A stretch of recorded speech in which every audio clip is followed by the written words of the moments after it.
Yeah, that's all I've done with the topic, but it's good. But it's really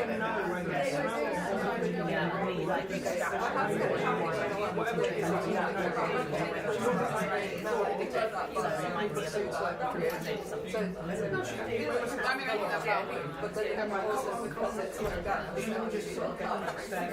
How much do you think? Like you were driving. She's a Texas gal.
few words and introduce herself. Thank you.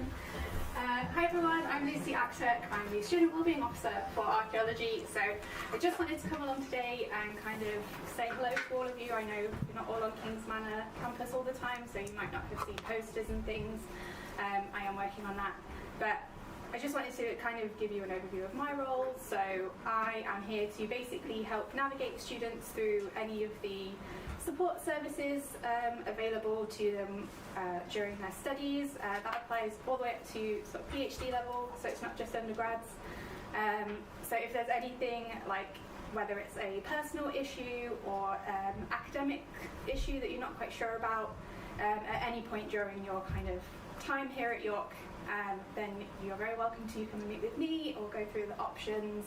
I kind of make you aware of all the different services available to you, and I can sort of check in on you, make sure that you're doing okay.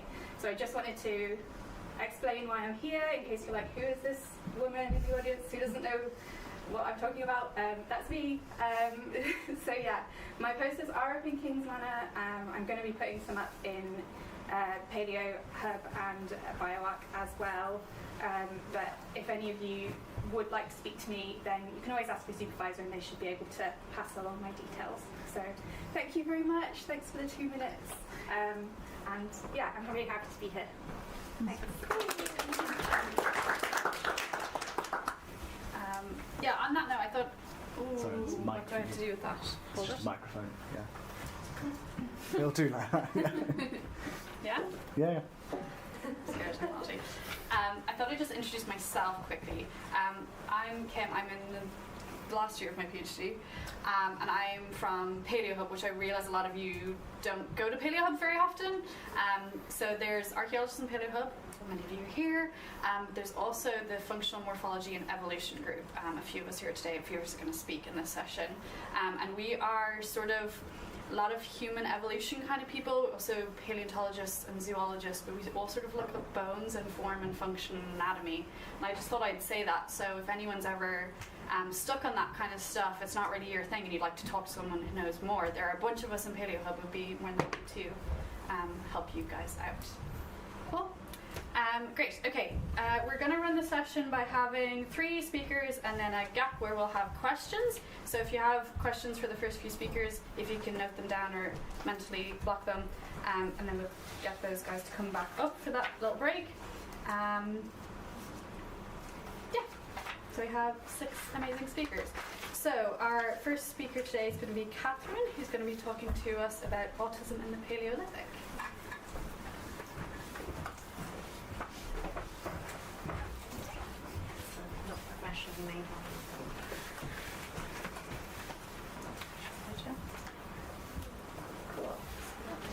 So should I hover up here for the mic? Yes. No, Yeah. Or you can pick it. Strides. You can attach it to you if you want. break it. You can flip it to you. It's alright. It's Okay. almost unbreakable, and there's a spare. Great. So you have 10 minutes. I'm going to roughly time you and I'll put up that sound in 1 minute. And then if you're talking for wait. But I'm sure you will.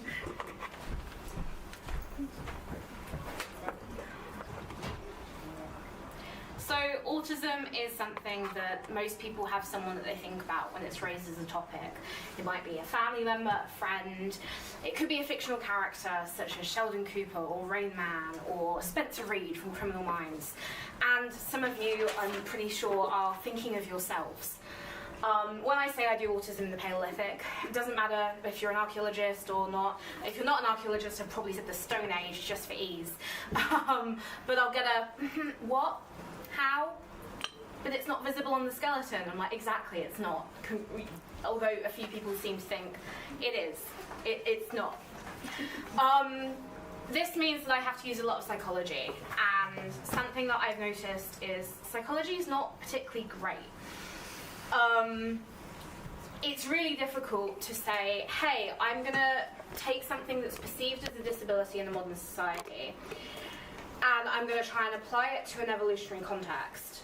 And I'm going to use what psychologists deem as a disability and the studies surrounding that to understand it in a wider context. And this means I have a whole prelude.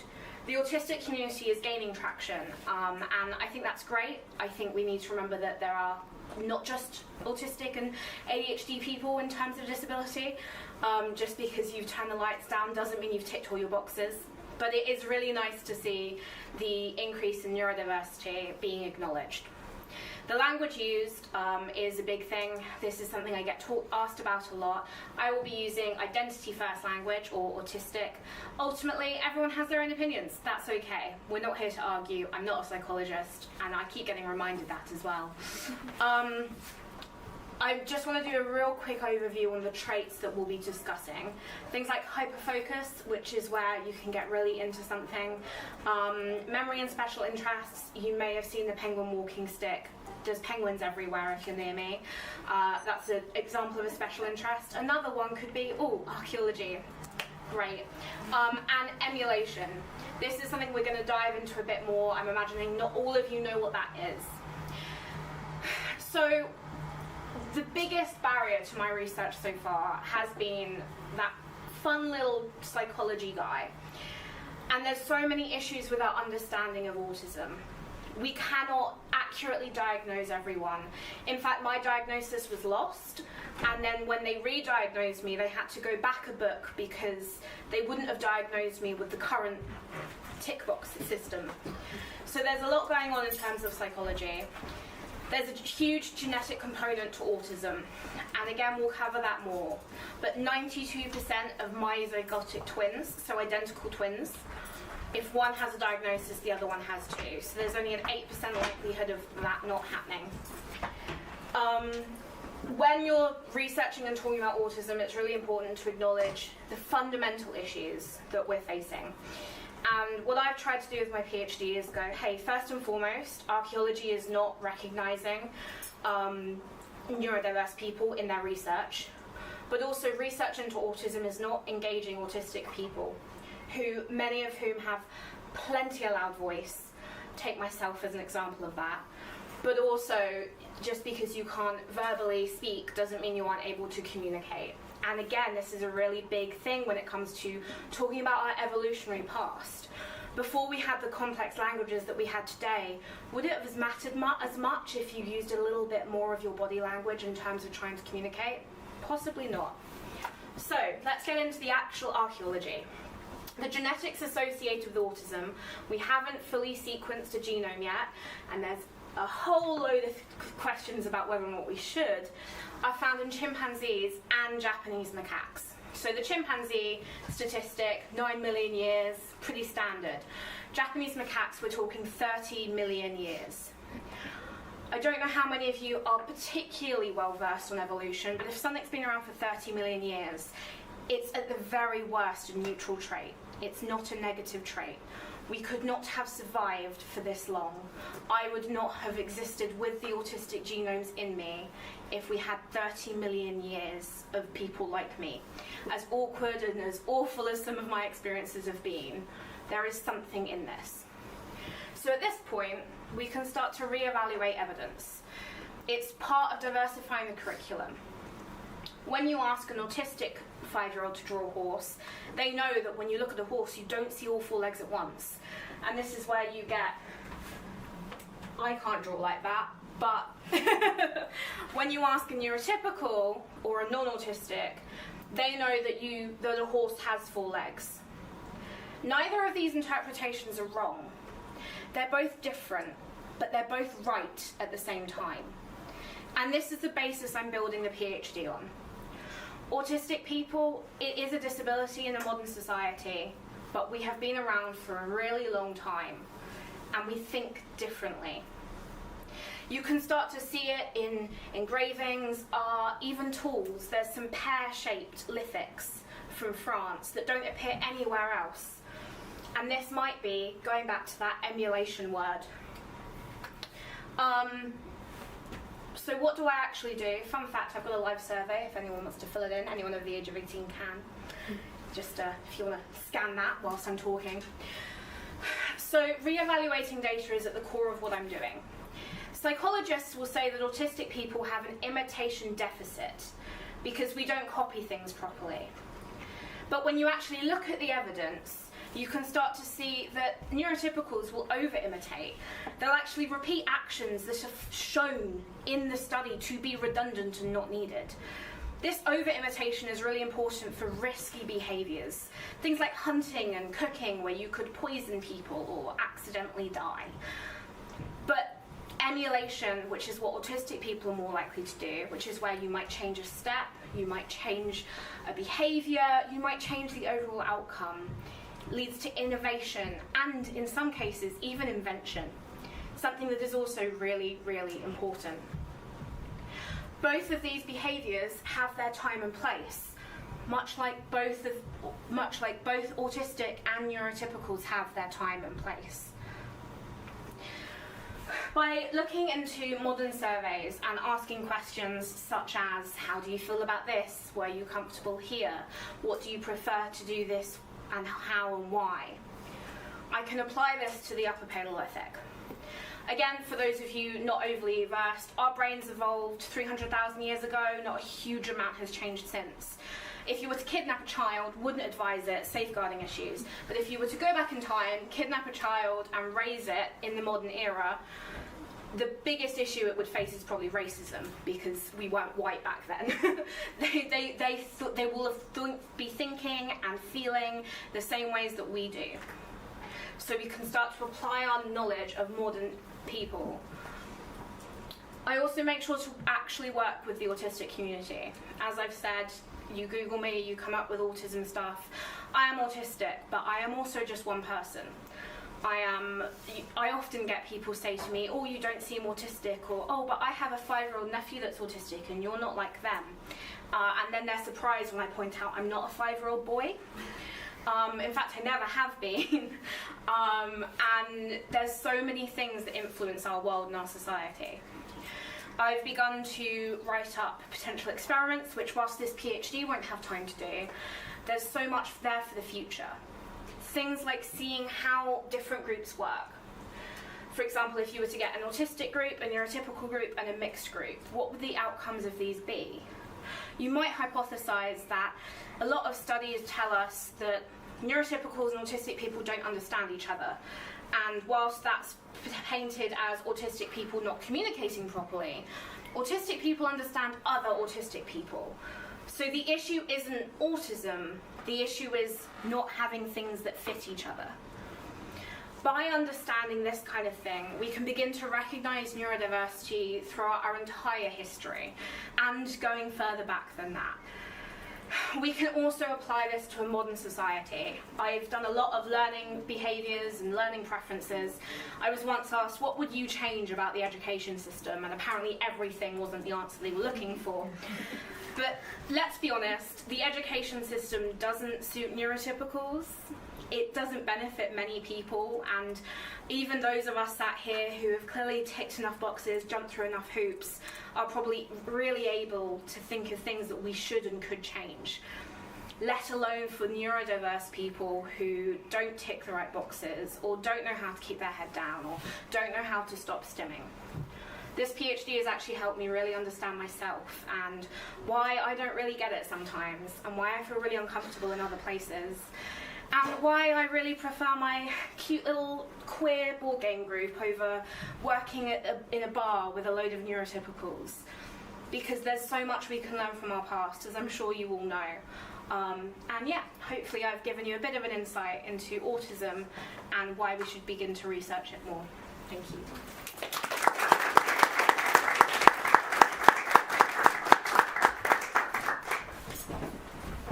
Exactly to the second. That's great. So if any questions for Catherine, she's back at the end. So the next talk is going to be Key Crabtree from Paleo Hub, and I'll let her introduce her own work.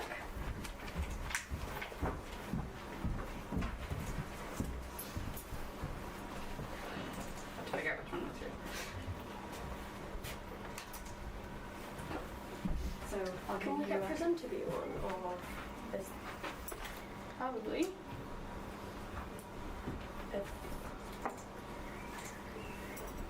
Is that? Oh no, that's not good. Does anyone else know how to do that? you'll need to extend the display, so that monitor will have to be a separate display to the projector, which can take a wee bit of time. People don't always like it, unfortunately. You might, yeah. You'll have to go into the settings to do that. I would prefer to have them. Sorry, if it's Just pop into the display settings and you should be able to. Do you want me to do my presentation and you can print it off? Or? Pardon? Is there any way to print? It will be fast. Fine. Just play. Just type in display. Yeah. Sorry, everyone. Which one is it? Duplicate. Yeah. Sorry, I'm no help. Yeah, I know. Sorry, we're kind of backseat tech at both. I'm just standing here. What do I click next? It may not work because it's not actually like a separate thing.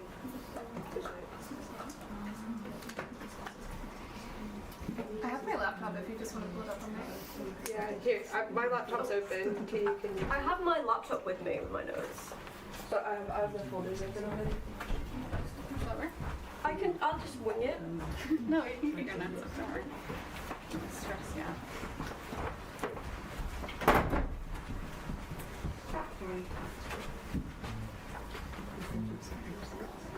This one's you, yeah. Yeah. Thank you so much. So is it just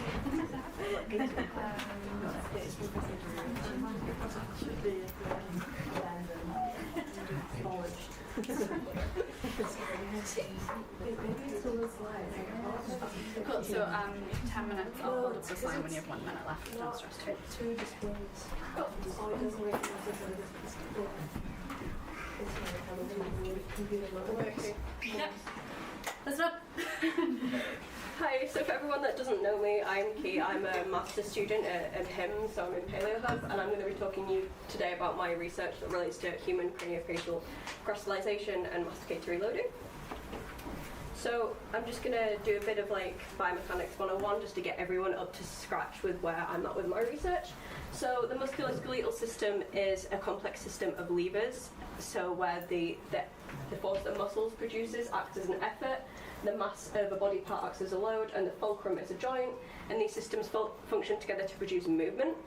In relation to craniofacial anatomy, the force of the muscles like the masseter and the temporalis acts to elevate the mass of the mandible around the temporomandibular joint, which is the fulcrum, and this system functions to elevate the mandible. Different configurations of lever systems produce different force capabilities, so some are really good at producing speed, others are really good at producing high forces, and the differences that you see in mammalian masticatory apparatus, a good example of this, so carnivores need to produce high forces at high gates, whereas a herbivore just needs to sit and grind on vegetable matter every day, so it just reflects the different functions. So, bone can be loaded in two different ways externally, so through the contraction of a muscle and through a reaction force that's experienced when two objects collide with each other. And this causes an internal reaction within the bone, which induces stresses and strains. So strain is the change of length of an object, and stress is the amount of applied force per unit area. And in the masticatory system, the zygomatic bone here experiences strain because of the pull of the masseter, and the midfacial region here also experiences strains because of the reaction force that happens when you clench an object between your two sets of your dentition. So the structure of bones needs to be suitable to resist this, and bone can actually detect the mechanical environment it's loaded in. This is called the mechanostat theory, and Wolff's law is another thing that dictates that bone regulates its own form to be able to resist the mechanical environment it's exposed to. And so the optimal form of bone is having enough mass to resist the forces that it's routinely exposed to while not being too heavy to be wasting energy by moving something heavy around. So when bone is strained a lot, typically gains more tissue, and when bone isn't strained a lot, it typically loses tissue because it's not needed. So yeah, the external form of bone also relates to the mechanical environment that it experiences. So what does this mean for human evolution? So throughout the evolution of craniofacial form in humans, and particularly within the genus Homo, the biggest trend we see is the decrease in size of the masticatory musculature origins and decreasing facial robusticity. So what this might mean for us is that we produce really low bite forces, produce low muscle forces because we don't have big muscle attachments, and we also experience less strain through our facial skeletons because they're not robust anymore. So, and what might be behind this, like mechanistically, what might be the mechanisms behind this? A lot of this pertains to dietary changes that have happened throughout human evolution. So our dietary proxy data indicates that Homo ergaster, which is probably this earliest species we can confidently say is in the genus Homo, ate a much tougher and harder diet than modern humans do today. So they would have needed higher bite force to fracture that, and that means that they would have had to produce more muscle force and that they would experience more craniofacial strain overall. So they have a much more robust craniofacial anatomy, whereas in humans, our evolution of things like cooking and food processing technologies mean that our food is much easier to eat, so we need to produce less muscle force to produce high bite forces, so overall we strain much less, which might explain why we have such gracile craniofacial anatomy. But so yeah, how do we investigate this sort of thing? Because it's really important to sort of quantitatively understand what's happening with strain environments. So this is where we use something called finite element analysis. This is a biomechanical modelling technique that divides complex objects into small, geometrically uniform blocks called elements that are joined together at nodes. And basically what it does is it records stress, strain and deformation when under load. So if you apply a force on one node in a mesh and you constrain others from movement, it allows the whole mesh to deform under load. So that means that the elements in it, stress and strain, and the nodes that you've stopped moving experience a reaction force. So this is how we predict stress, strain and reaction force using finite element analysis. So finite element analysis is quite frequently used in paleontology because the variables that it can predict are really useful to functional morphology. It's applied a lot in the hominin fossil records. You can see finite element analysis of Australopithecus sediba on screen. Here, what we do to do this is we digitize a fossil specimen, we reconstruct it if it's necessary, we load it with necessary input parameters, and we solve the models. But there's a big issue here when we make models of fossils because we don't have a lot of the input parameters that we need to make a model make accurate predictions.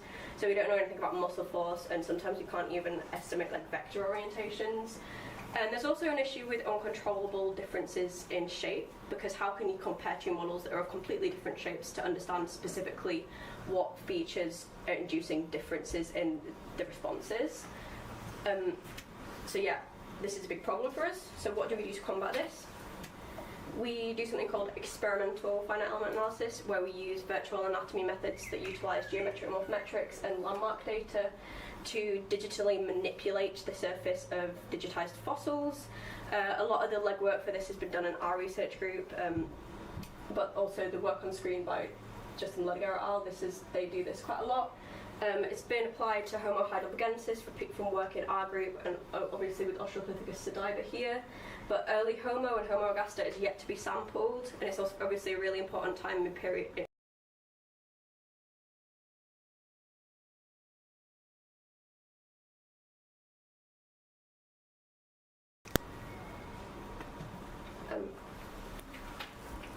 What I'm going to do is I'm going to be using the previously discussed methods to investigate the impacts that changing the morphology of the zygoma, so this bone right here, when I change the form of this in a human to look more like Homo ergaster, I'm investigating what happens to craniofacial strain and bite force production. I'm predicting that when I change the zygoma, I'm going to see an increase in bite force and a decrease in craniofacial strain, because this feature pertains to the origin of the masseter, which is one of the important muscles in mandibular elevation, and also it's a part of the midfacial complex which is involved with resisting biting forces. So that's why it's a really important feature to investigate. So what I've done to do this is I've built a finite element model of a human cranium, and that's all well and good. So I took a CT scan from a cadaveric imaging database, and I made the model and made sure that all worked okay, and then I took that model and I used some landmark data to change the surface of it so that the zygoma looks like what we see in the Homo ergaster specimen that I'm using, and then I made that into a new model, and I've obviously had to sort of re-estimate some muscle forces, re-estimate vector orientations that I applied to the model. So you can see that in my original human model I applied 118 newtons of force to the masseter, whereas in the new one I've applied 516 newtons of force. So I've made the new model and I've sent it for solving, this is what we want to hear, the cool stuff. So basically, these are quite new results, so bear with me if I'm a bit clunky talking through them. But so, first thing that's worth noting in the yellow box and yellow text here, I do actually see a decrease in bite force instead of an increase in bite force when the model's loaded with the same forces. So that's not what I was expecting at all. So this might mean that the degree of lateral flare to the zygoma that we see, it sticks out a lot in Homo species. That might mean that it's associated with facilitating producing high bite force, because a wider zygoma means that you can have more muscle there to compensate for the poorer position that it's placed in. So yeah.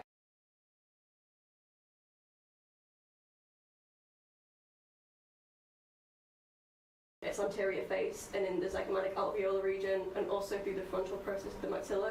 So I didn't actually decrease craniofacial strain like I thought it would, so that's really interesting. And then, so when I load the models with the same, with a new estimate of masseter force, which is what's in the red box, basically I see the strain increase significantly in all the areas where I saw it increase before, and also now through the frontal process of the zygoma. So that's interesting because that's a bit of the zygoma that I couldn't modify just because of where I needed to attach another muscle force. It couldn't change, so that, it's interesting. So that might indicate that this feature in Homo agaster, which is more robust and more laterally flared, might be associated with resisting the force of the masseter. And also, what happened when I changed the zygoma is the zygomatic alveolar region becomes much more acute. The angle kind of changes from that to that, and I think that has made the facial skeleton less effective at resisting the force of the masseter, especially when it's increased. And this points to some really interesting relationships between the height of the maxilla and the zygoma and how they're integrated together. So if you increase the height of the zygoma, you might also need to increase the height of the maxilla. That's sort of what I'm thinking at the minute.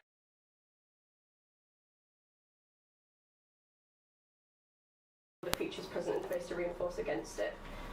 So yeah, that's pretty much where I'm at. I have got a conclusion, but it's still just the same things, and I'm out of time. So yeah. Thanks very much. Thank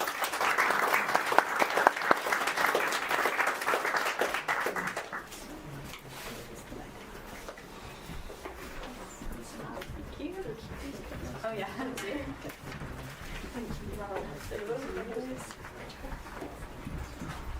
Great, so again, if you could just thank the questions you have for Key. So next we have Chloe Hart going to talk to us. I'll let her introduce what she's going to talk to us. My walk of shame.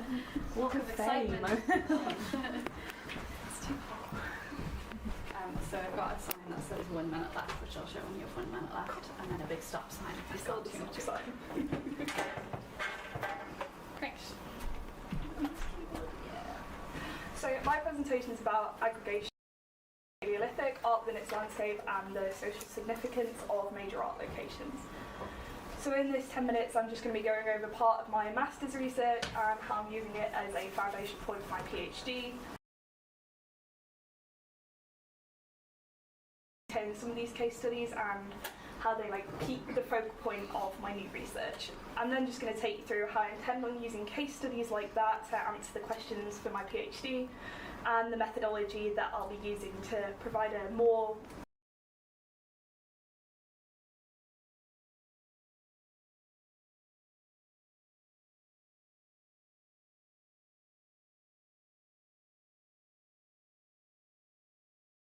I'll just give you some information here so you can get a sense of scale.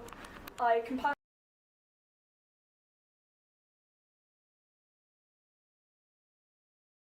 I've chosen to detail Lascaux, Rouffignac and Altamira for the purposes of this because they're the most interesting ones really, and they provide a good insight into why I've chosen to conduct my PhD research on aggregation of major art locations.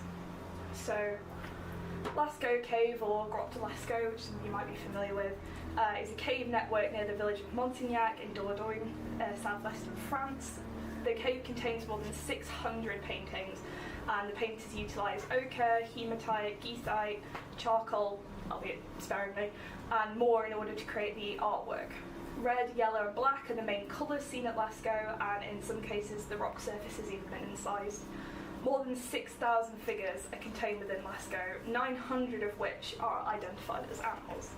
Among these, 605 have been precisely identified, including 364 equines, 90 stags, 7 felines, and one of each of the following: bird, bear, rhino, ibex and bison. Interestingly, there are no reindeer depicted, despite this being the main food source for the artists. The art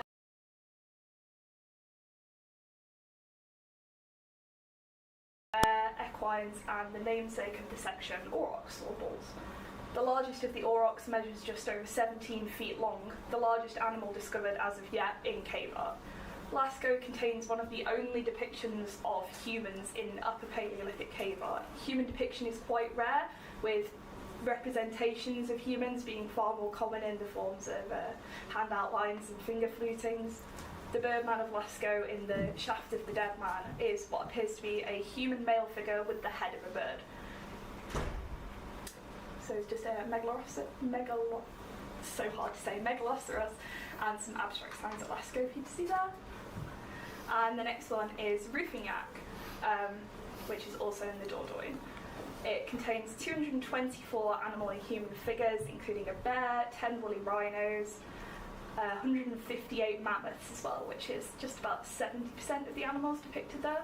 The art is mainly in the forms of engravings or black contour drawings and is solely monochromatic.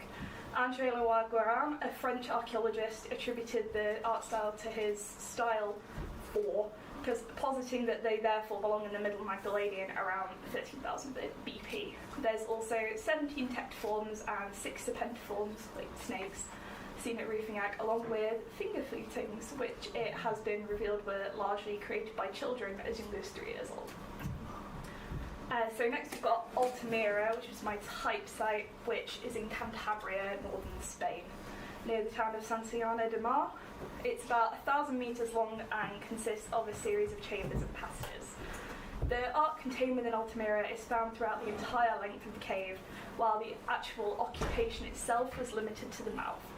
Both polychromatic and monochromatic paintings are found, with charcoal, ochre, hematite pigments utilised in varying intensities to create a chiaroscuro effect, which is sort of like movement. The painters also utilised the natural contours of the cave in order to create a three-dimensional effect to some of the art. Bisons, equines and deer all feature, with the polychrome ceiling being perhaps the most notable aspect of the cave. The earliest paintings were created during the Upper Paleolithic,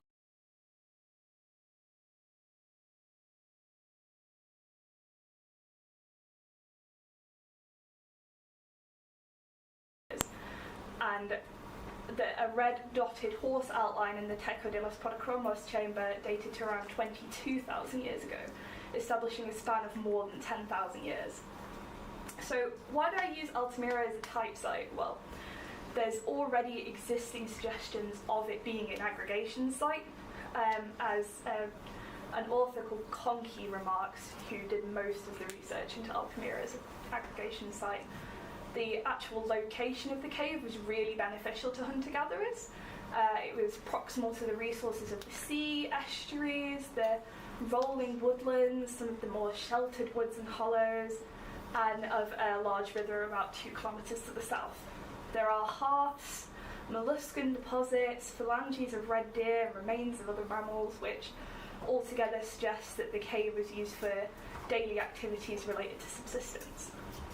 Engravings at Altamira, which is about 58 decorated or incised bone and antler pieces, are also used to suggest that otherwise dispersed engravers contributed to the engravings at Altamira, which may well have been concomitant with a social aggregation of some extent and size. These portable art pieces are used in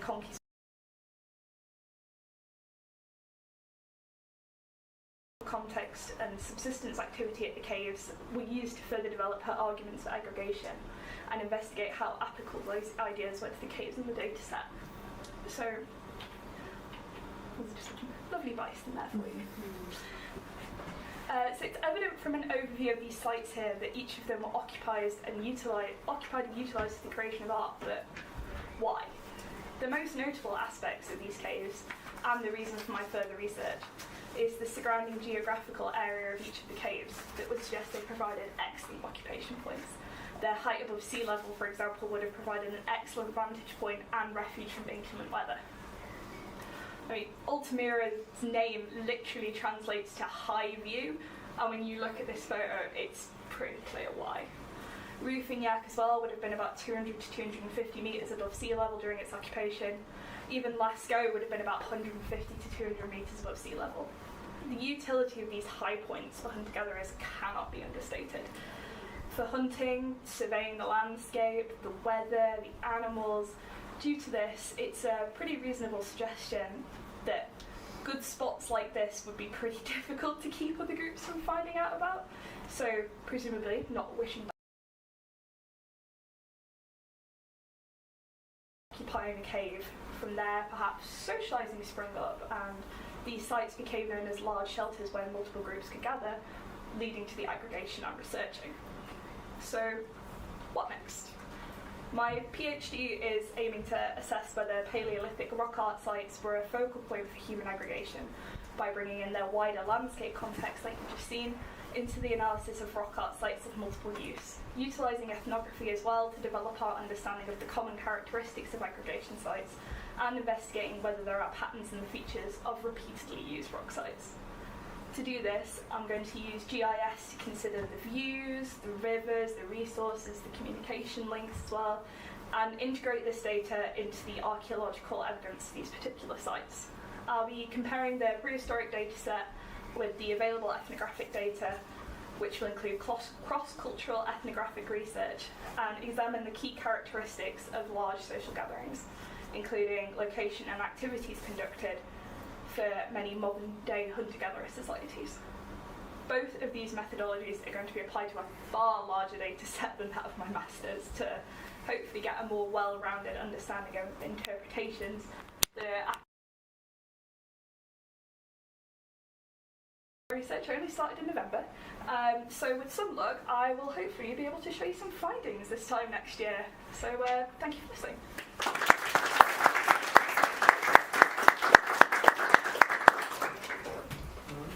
Great. If you would mind sticking around, and if Catherine and Key could come up, and if anyone has any questions, I'm sure you'd be happy to answer them. Sorry, I feel like I'm like Catherine, Chloe. Does anyone have any questions for any of our three brilliant speakers this morning? Come on, guys. I have a question for Catherine about, so you were saying that you're getting these results from the surveys, but what's your data set for the Paleolithic archaeological aspect of your PhD? So the Paleolithic stuff is essentially just re-evaluating the data, looking into things like the cave art. There's no specific site where I go, hey look, here is an autism, purely because that's just not there. So there's not sort of like a data set, so to speak, but it's taking case studies and the potential. And like I said, it's very new. I think I am the fourth person to research. Very much saying, hey, there's a whole thing untapped here. Let's start looking properly and justifying why. So there's not necessarily a like cave that I can point to or a site that I can show, but there's a lot of engravings and things that have the potential, essentially, if that makes sense. Yeah, that's very interesting.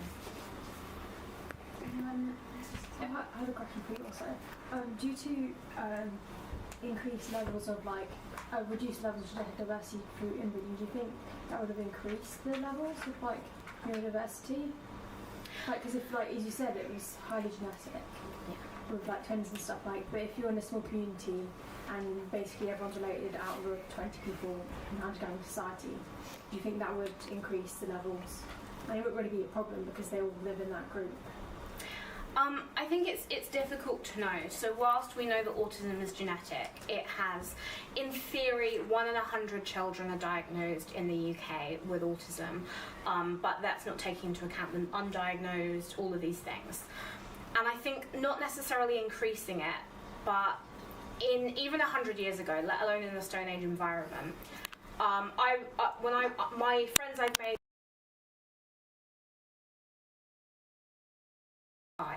And when my mother was late diagnosed, she had friends that she also went to secondary school with, and those friends kind of just go, but you're just you, a little bit, but you. Whereas everyone I've met as an adult, I have this label and they go, this makes sense then. And you wouldn't move 200 miles, or however many of you have moved thousands of miles to come and study here in the Stone Age alone. And I think that's the main difference to me, the fact that you would have just been, they just really like reindeer, or they're just really into their hunting seasons, so if you want to know when the reindeer are coming through, and that would have a bigger influence. Like, it would have been easier to hook up with whoever because you wouldn't have had these barriers, whereas these days what we're seeing is autistic people engage with autistic people, because the two groups don't really get each other, so that's where you're getting that genetic increase. But I'm not convinced inbreeding and things like that would have a significant increase so much as the social differences would. Sorry, a very long answer, but... I have a question for Chloe, sorry. You know your sites on occupation, or are people coming back cyclically? Or? Some of them are. Some of them are really long, singular, like Altamira is one pretty much continuous thing, but some of them have like 2 phases of occupation, so they like used it for a while and then abandoned it for a while and came back. So I want to look into whether they moved somewhere else or if they just stopped using them altogether, because some of them are pretty close together, especially in France, so I suppose it makes sense that maybe they moved around, you know, summer cave, winter cave. 2 caves, how much room? Any other questions? I have some questions for Chloe.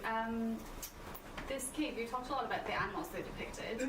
Is there anything else they depicted? They depict rivers or trees or tools? No, it's mainly animals, no people. You can get into like a 45-minute argument about ritualism. Do you have time for that? But some of the theories are like to do with hunting, where they would like, I've not seen a mammoth for a while, I'm going to put a mammoth on this wall and hope that makes one appear, and things like that. So maybe it's to do with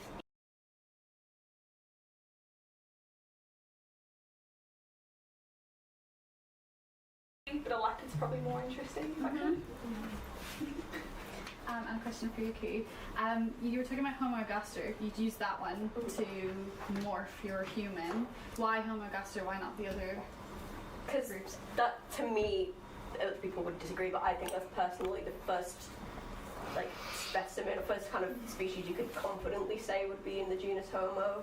Okay. Like, I could have looked at like something that people would classify as Homo habilis, but that's a question about where it actually belongs in like our family tree, I guess. And I wanted to compare, instead of using like an early anatomical modern human, I wanted to like go really far back and say like we can definitely be sure these people were not cooking regularly and were not regularly eating really soft foods. Okay, very good. Any more?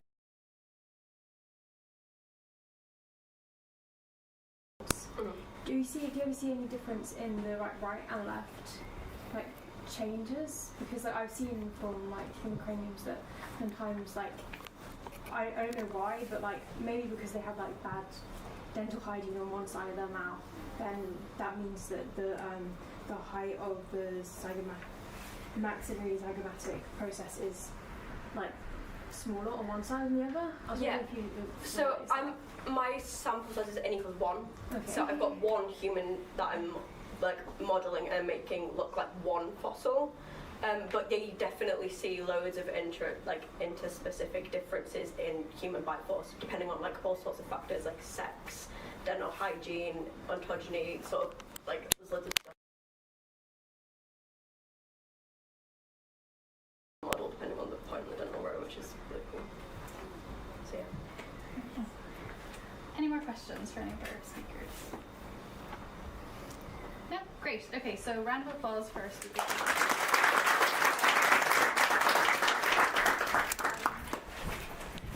Should we take a break?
Adult animals' masticatory system is highly specialised in terms of its size and its shape, which is also known as its form. So a change in form will lead to a change in function, which will lead to the adaptations to consume a specific diet. So take the anteater and the hyena, for example. The anteater has small muscles that are positioned posteriorly to where the mouth is, whereas the hyena has large muscles that are positioned anteriorly to where the mouth is. So the hyena will have larger muscles and a higher mechanical advantage to produce a high bite force, meaning that it can crunch down and consume bone. But functional performance is not just determined by muscles, it's also determined by gape capability and leverage. So how wide can an animal open its mouth? What are the forces that can be produced at different gapes? And functional performance is also determined by fracture capability. So what is the tooth morphology and how is it adapted to break down the specific food with the teeth? But what about with developing animals? Because they are often expected to consume the same diet as adults without having yet developed those necessary adaptations to consume it effectively. So how are they doing this? Well, it's been investigated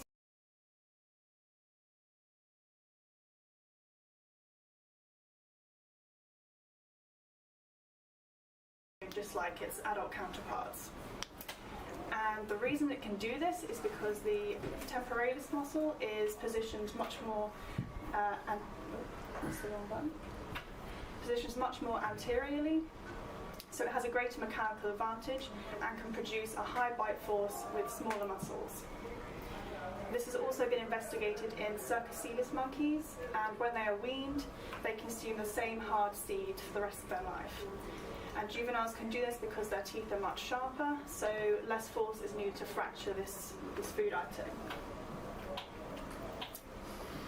But what about in humans? Because we know that we have changes in form as we grow and develop. We have much more prognathic faces as adults. I mean, craniofacial growth isn't properly reached until about 20 years old. Our muscles change in terms of their size, their volume, their internal architecture, attachment points, and our deciduous dentition is replaced with permanent dentition. And do these changes in form affect function, and do these changes in form correlate with dietary transitions? So humans are pretty unique.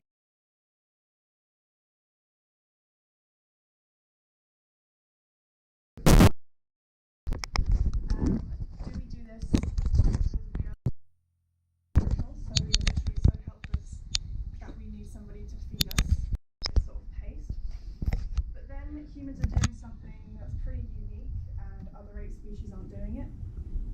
And it's similar to the hyena and the monkey in the fact that we are completely weaned at 2 years old before we've developed these adult adaptations. And this is pretty interesting because compared to the chimp, humans are even after the full set of deciduous dentition. So we have a weaning period of 1.5 years, whereas the chimps, they're completely weaned after they've even erupted some of their adult dentition, their first molar. So why are we weaned so early? Is it because we're functionally capable of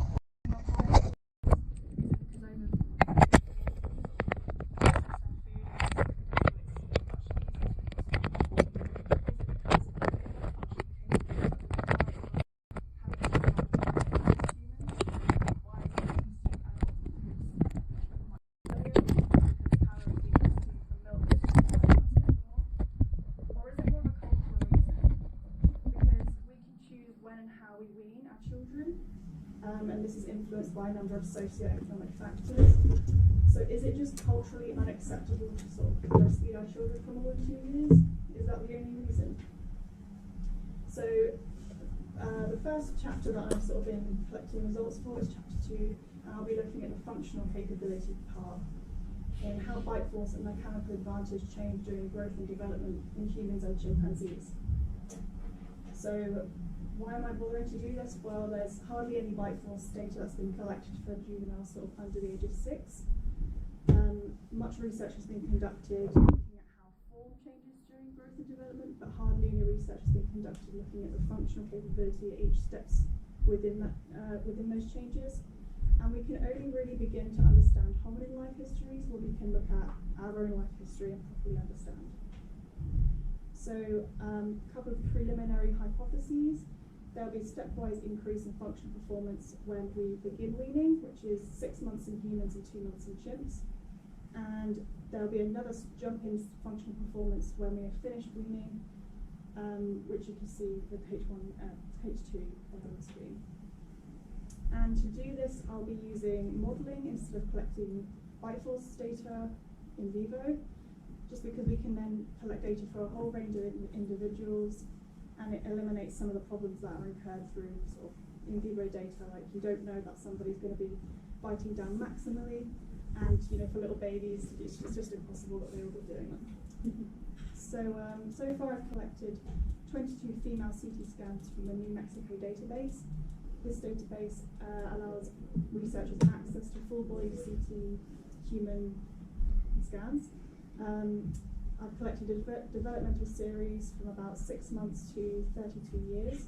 And I've only collected female specimens because firstly, females are highly underrepresented in research, and secondly, it eliminates the errors that could be acquired through sort of sexually dimorphic characteristics with males. So I've segmented the muscles of mastication and calculated their cross-sectional areas. I've also segmented their origin and insertion points for the anterior and posterior positions. I've then calculated muscle force by dividing the cross-sectional areas by 2 to represent the anterior-posterior portions, and multiplying this value by a standard muscle tension value of 37 newtons per centimetre squared. I've then calculated mechanical advantage by using trigonometry to estimate in lever lengths, so that's the distance from the condyle to the muscle line of action. And for the outlevers, I've calculated absolute outlevers from the condyle to 3 bite points along the mandibular row. So that's the anterior-most point, the posterior, and the M1 if it's been erupted in that individual. So all of this data was then used to calculate bite force. Sorry, that's really blurry, it didn't come out very well. But generally you can see that bite force does increase as you get older, which is sort of expected. But if you take a closer look in this cluster here, something is quite interesting, because although I can't test the first hypothesis, that there'll be a jump in functional performance at 6 months, because I haven't got any specimens younger than that, but there is a jump between 8 months and 2 years after 6 months, so these individuals can produce a higher bite force. But what isn't expected is that 2 years there isn't a jump. There seems to sort of be a plateau that seems to be grouping together, but there is a jump at 3 years in bite force. And I won't discuss this in too much detail because I just don't have much data, but generally mechanical advantage stays the same for juveniles and adults in 3 muscles. There might be some increasing in the sort of mechanical rottage in the earlier stages, but we can't really be sure until we've collected more data. But overall, are we weaning our children too early?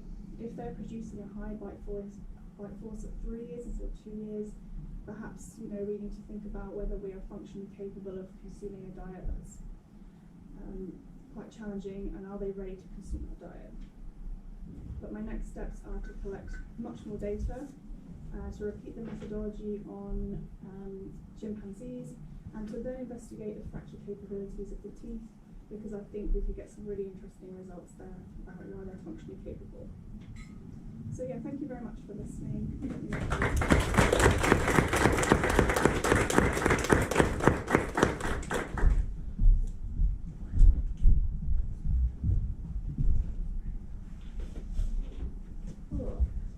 So next up we have Javier, who's going to be talking to us about pottery in Chile.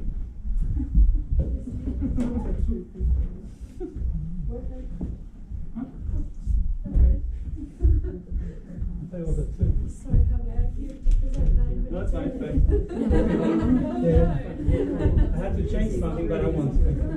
That's a microphone. Oh, this? Yes, so you can just give it there. Okay.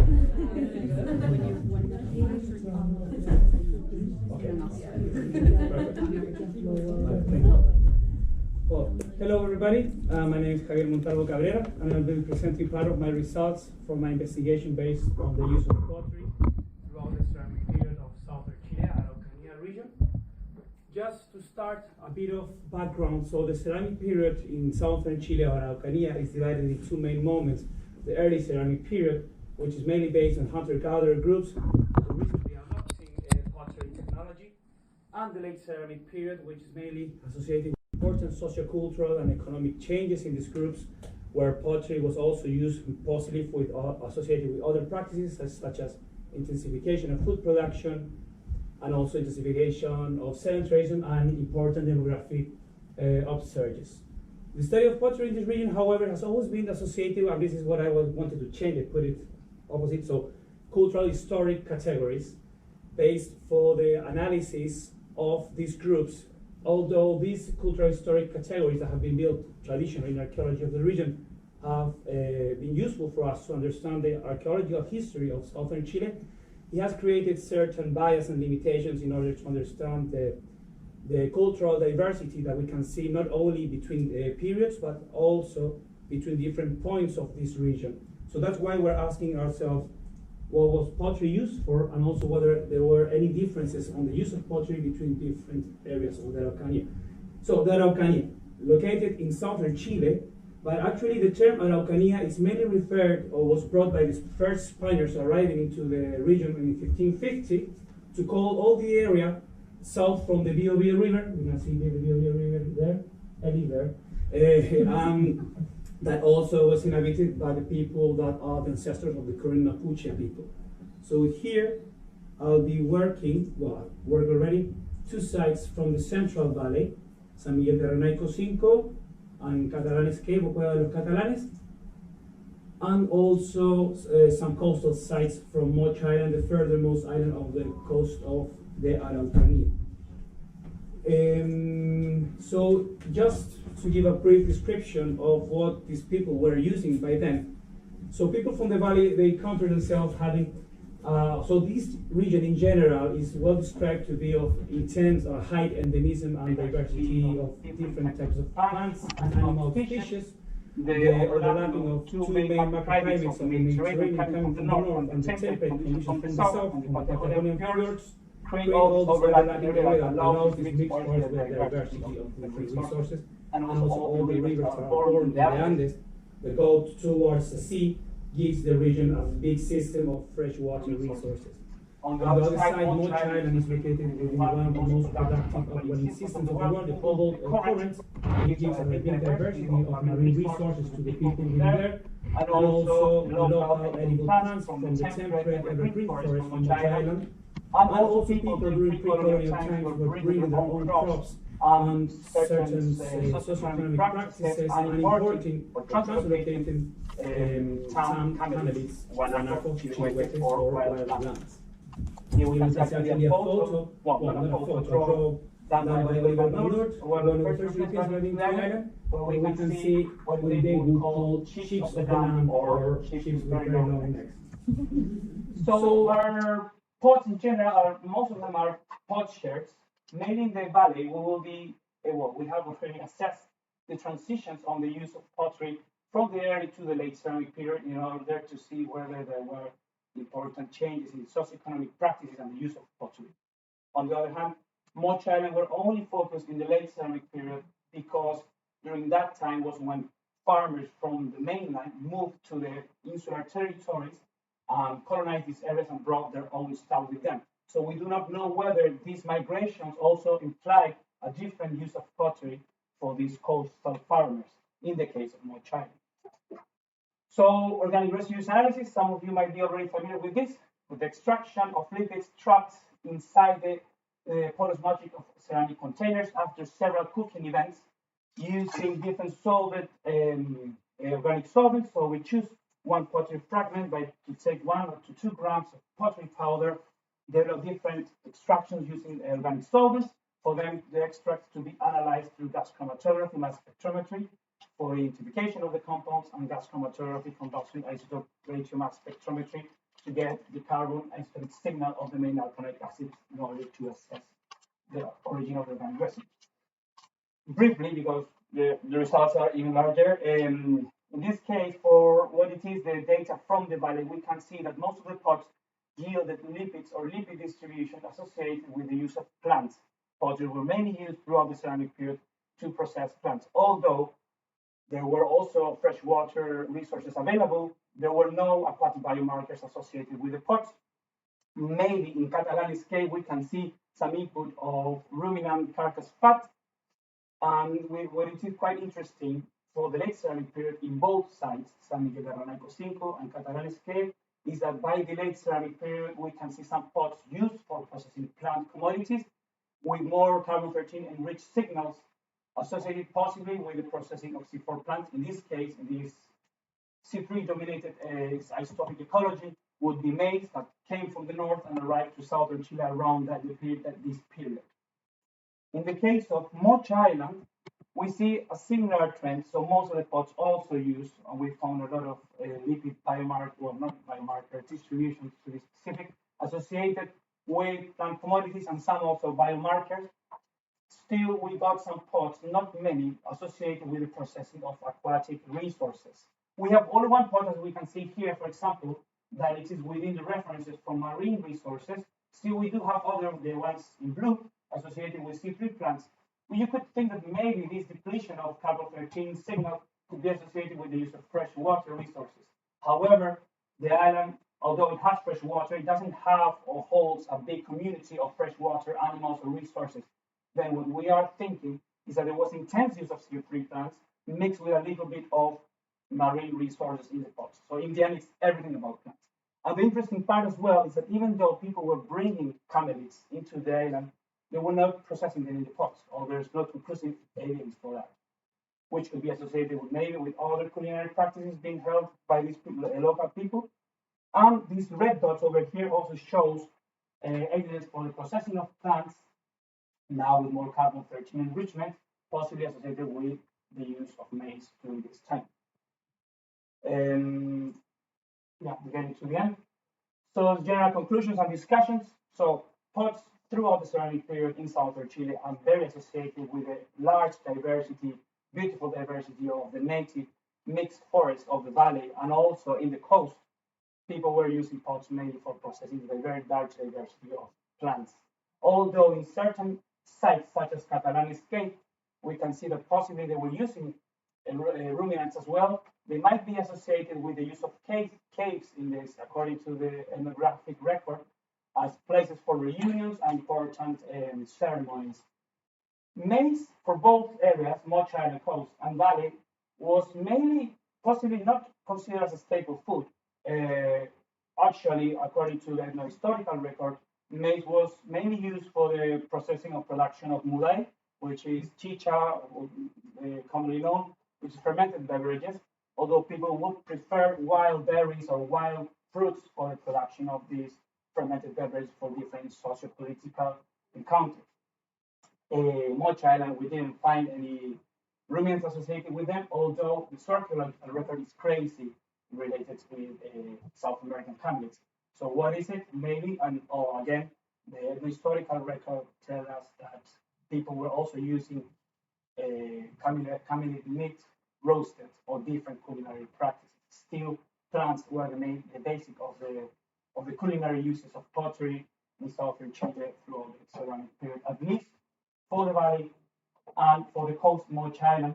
Still Moch Island, the use of aquatic or this alternative use of pottery is quite interesting because we do not know whether these farmers came in and they found the need to start using pottery for processing marine resources, or whether this was within a whole tradition of the coast of southern Chile where also people were using pottery for the processing of marine resources. We need to do more research. Well, thank you very much.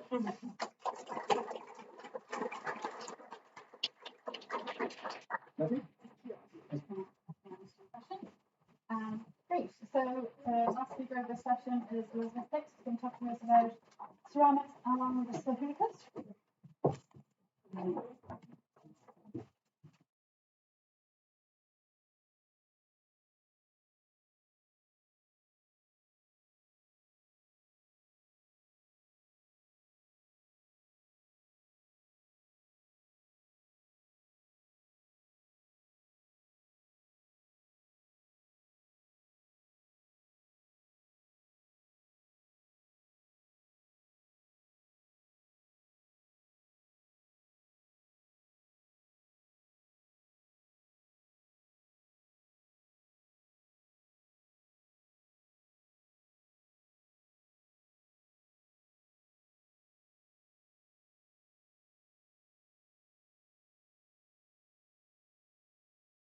I tend to focus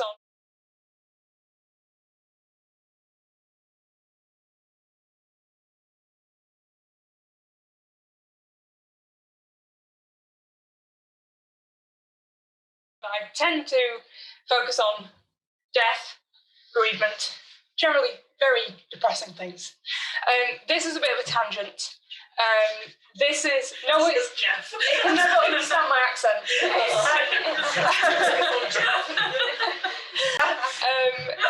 This is a little bit of a tangent because I tend to, when I started the PhD, I wanted to look at consumerism in the 19th century.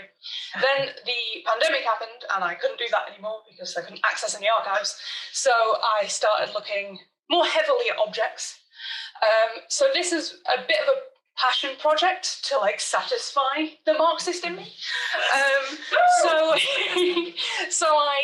This is really the culmination of the research I did on this topic, so I can move on with my brain into bereavement and death. So in terms of this project background, there has been kind of a ton of research on the use of space in 18th century retail kind of interiors. Matt Jenkins, of course, in the department, and many others. They focused really heavily on the way movement and use of space influence relationships, and the way relationships were influenced by the space in these shops. The late 19th century department store is a massive field of study because it's really important in terms of the history of consumerism and capitalism, but no one's really looked at the way space is used in those contexts. So what I aim to do with this project is use the framework that had been in 18th century shops and try and apply it to those department stores. So today I'm going to talk very briefly about space in 18th century shops. Don't tell Matt that I'm summing that up in 3 slides. I'm then going to look at what 19th century department stores were, how their interiors were used, and the way that influenced relationships. This is probably going to be a little bit long, so I might end up skipping some bits, but we'll see how it goes. So in the 18th century, the retail space was generally located within the owner's house. So you had the downstairs, which was a showroom, and then you had the upstairs, which was the domestic space. The showroom tended to display goods in kind of huge racks. Sometimes they had things set up in kind of tableaus as if it was a domestic setting. So you might have a set of table and chairs with lovely kind of crockery on it, so it looks all beautiful. In this showroom, the counter was kind of the focus of the sales interaction. So you have the person working as the sales assistant who controlled the access to the goods. So the people could look around, but they couldn't touch until the sales assistant brought something for them to examine beautifully. In larger shops, the sales assistants would be the people working in the front, and you would have the shop owner kind of in the back somewhere, ready to be called out to emerge and grant his expertise on the goods that were on display. The owner also controlled access to the back room of the store, and sometimes the upstairs, which was the kind of domestic space. So the kind of floor plan on the right there is kind of the best one I could find. Again, don't tell Matt I used it because it's probably not perfect. But you can see there the demarcation of space in between.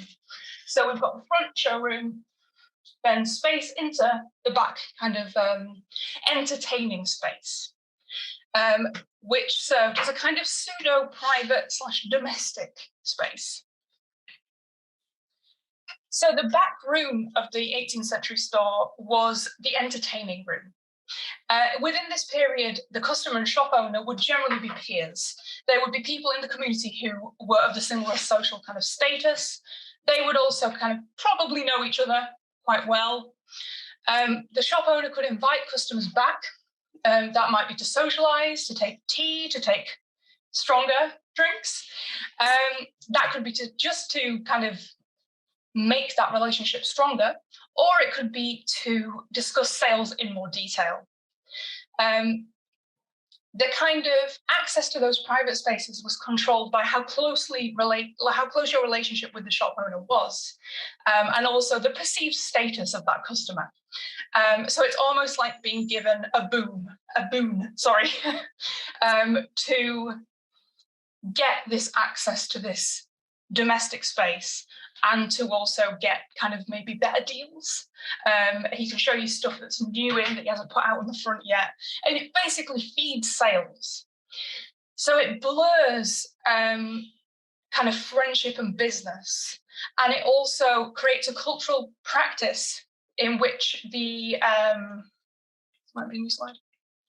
Yeah, it creates a kind of cultural practice where the owner is emphasizing both his expertise and his membership of genteel society, doing that through the curation of movement through his store. So that was a whistle-stop tour of 18th century shopping. So what's a department store? Department stores appear in the UK in the mid-19th century. They're essentially huge. They sell a variety of things. Sometimes they specialize in something like clothing. Sometimes they just sell everything, household goods, furniture, cloth, fabric, cutlery, anything like that. There's a lot of kind of debate about whether they emerge as an innovation of shopping in this period. It's more likely they're a continuation of diversification that starts in the 18th century. But they are definitely a phenomenon in terms of their appearance on the high street. The department store is also a female space. So this is the period where shopping really gets associated with women. Women are the people who go shopping. They can go without their husbands. It's respectable enough that they can go and have a day out in the department store. They don't need an escort. This is also the period where the idea that men don't do shopping properly kind of comes from. As you can see from the cartoon on the side there, in which the shop walker is asking if the couple would like to be shown any more goods or things. The gentleman just says, "No, the door." He wants to go home, he's bored. So the department store have this reputation of being cathedrals of consumption, and that's really to do with their sheer scale. They have amazing visual displays, as you can see there, in which kind of objects are displayed in conjunction with each other to kind of create this overwhelming feeling of opulence. They are, for the first time, displayed in ways that would be consonant, the word I'm looking for. You would have people employed specifically to make innovative displays, like this rather beautiful minimalist shoe display at Harrods. You also have innovative use of light. So things like skylights, light wells, electric lighting as you get further on in the period. It creates this grand sense of scale, which is why they're compared to cathedrals. It also means that you can display goods in a way that people earlier couldn't. If you're relying on gas lighting, candles, you don't get the sense of beauty of the display as well as if you're using light effectively. They also kind of embody ideas of exoticism and empire. So they're goods from across the empire. They are being displayed kind of with beautiful plant life, as if it's a palatial villa. It's really an opulent way of displaying goods. So the changing displays become a must-see. Window displays become incredibly important to gather people in off the street and get them to come in. All of it is designed to increase footfall into the building, but it also encourages women to engage with the department store as a leisure area. It's one of the few places they can go on their own, they can meet friends, and it's beautiful. It's almost like a museum. You can go and view the things, and it becomes a day out. The floor plans of these kind of buildings are incredibly complex. They have subdivided layouts that you really need staff to navigate. So as soon as you walk in the door, you're met by a shop walker. And the shop walker asks you exactly what you buy today, and they take you to the relevant departments. They take you past all the beautiful displays and point them out. They point out all the things that might look well with the thing you're wanting to buy. So they, in this way, kind of usher people around the departments. We'll just get past that because I'm running out of time. No. I was reading. I'll show you it later. So the counters are where you would be served. You would be sent through so you could kind of be seated at the counter, and then an assistant would come and show you all the goods that they thought you might like. This gives almost constant staff presence to women who are visiting. They are literally leading you around the store. They're sitting you down so they have a captive audience, and then they're standing and hard selling at you. It's not super relaxing as a leisure day out. The shop floor itself is a space of tension for the staff who work there. The stores are so big that, unlike in the 18th century, they're not being micromanaged by their owner. You are employing managers, you're employing sometimes hundreds of staff. They are only being judged on their sales figures, and they are under pressure to sell.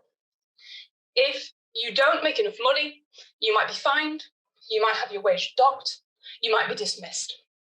It comes up in kind of satire a lot in this period, this idea that they can't suffer a lady to leave without purchasing something. So the sales staff themselves are under immense pressure. This is kind of because of the class tension that's involved in these kind of relationships. Unlike in the 18th century, where the shop owner is doing a lot of the selling and he is a peer of the customer. In this period, sales assistants and shop walkers are generally lower middle class. That group's a slightly weird group because they don't quite fall into the middle class and they don't quite fall into the working class. They can't really access the culture of either group. So they fall very much on their own. They also don't have a very strong sense of class identity themselves because of the way they work. They work very long hours, they work for very low wages. There's an expectation that they will live in the store. They can't socialize with anyone who isn't in the store they're in. They can't go anywhere really. They don't have the money to access kind of middle class culture. So they're a little bit screwed in terms of their own kind of private life. The customers, on the other hand, are generally wealthy, upper middle class. They do not see the assistants they're talking to as their social equals, which obviously causes an issue when you've got people trying to sell to you. If you don't respect them as your equal, you're probably not going to take their expertise on board. It leads to a heavy presence of satirical periodicals about kind of department store culture. You have the shop walkers that are the floor managers, essentially. They get a reputation of being pushy upstarts. They're not, they're talking to women who are above them socially.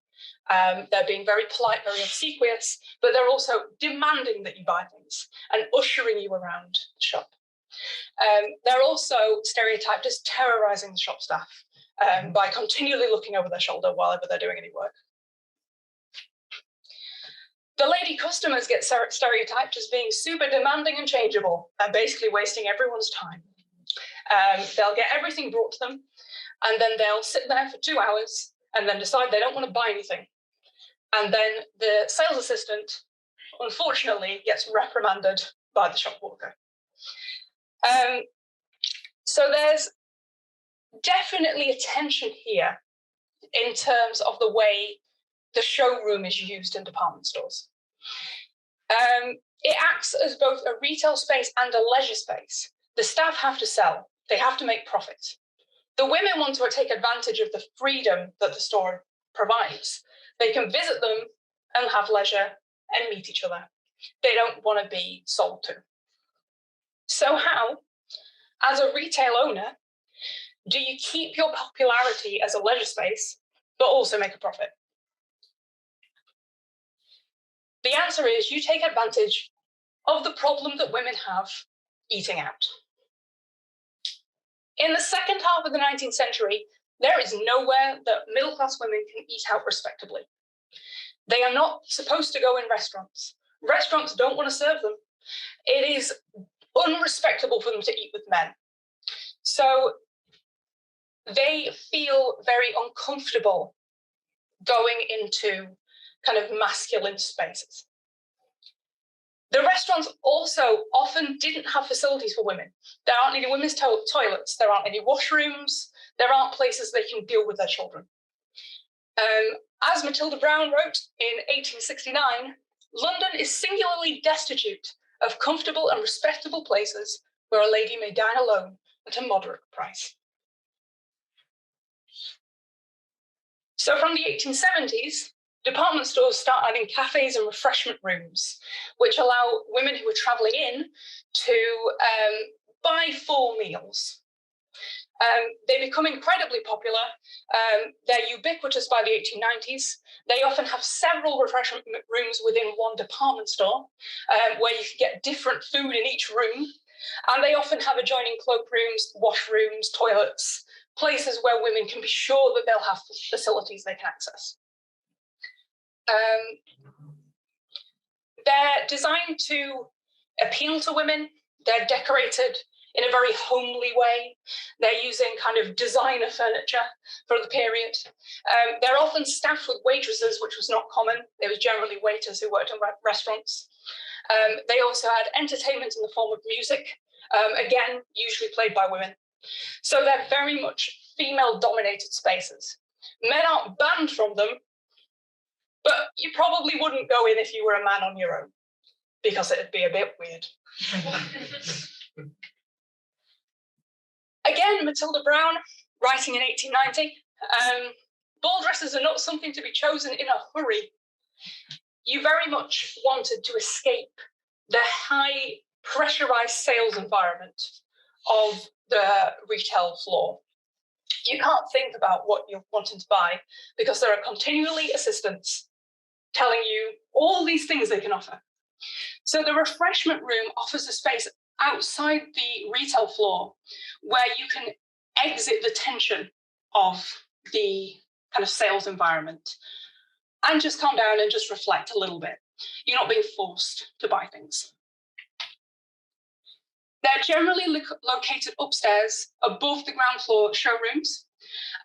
This creates, again, a demarcated space that is purely for leisure. So you have retail and leisure space, like the 18th century showrooms.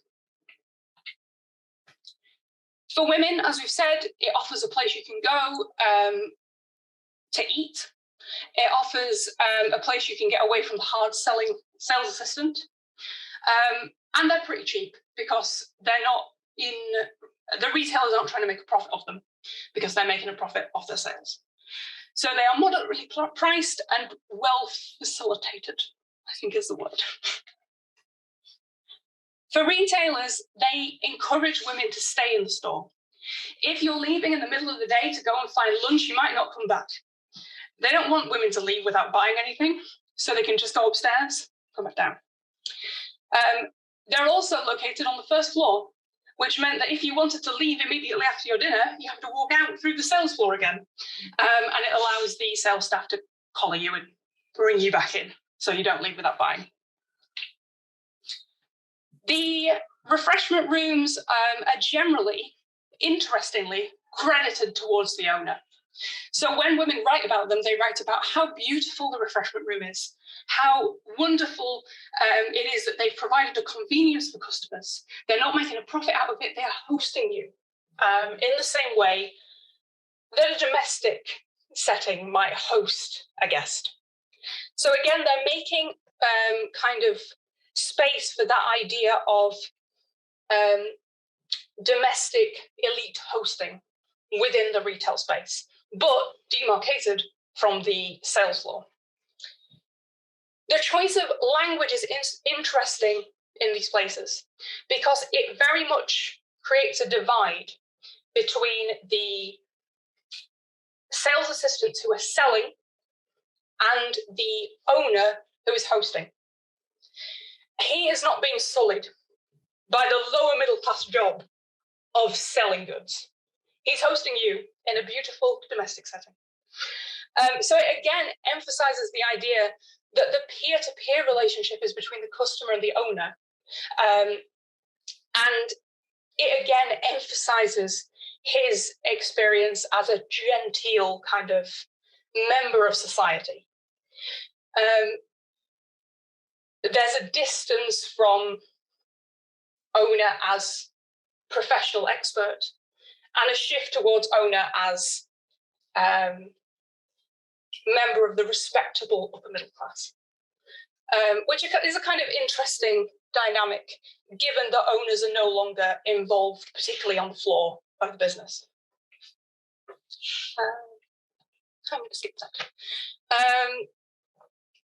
So yeah, there's this continuation of the idea of the peer relationship between the customer and the owner being emphasized and weaponized to maximize profits.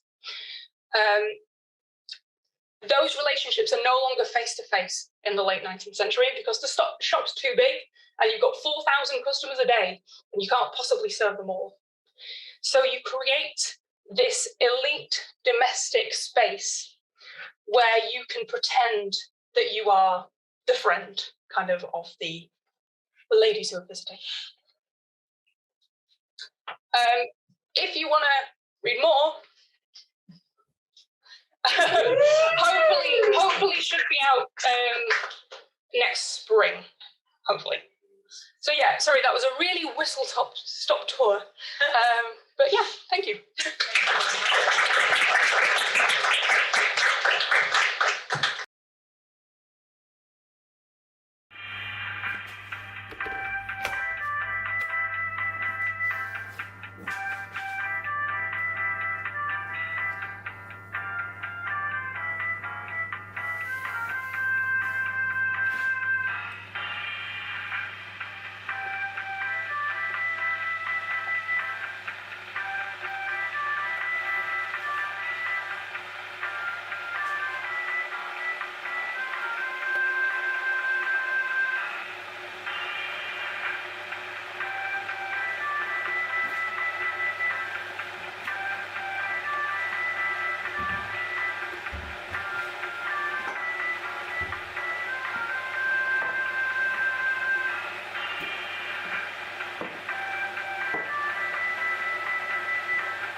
Bring the sandwiches to your seat. Bring the tea to your seat. Bring the butter to your seat. Bring the listening ears to your seat.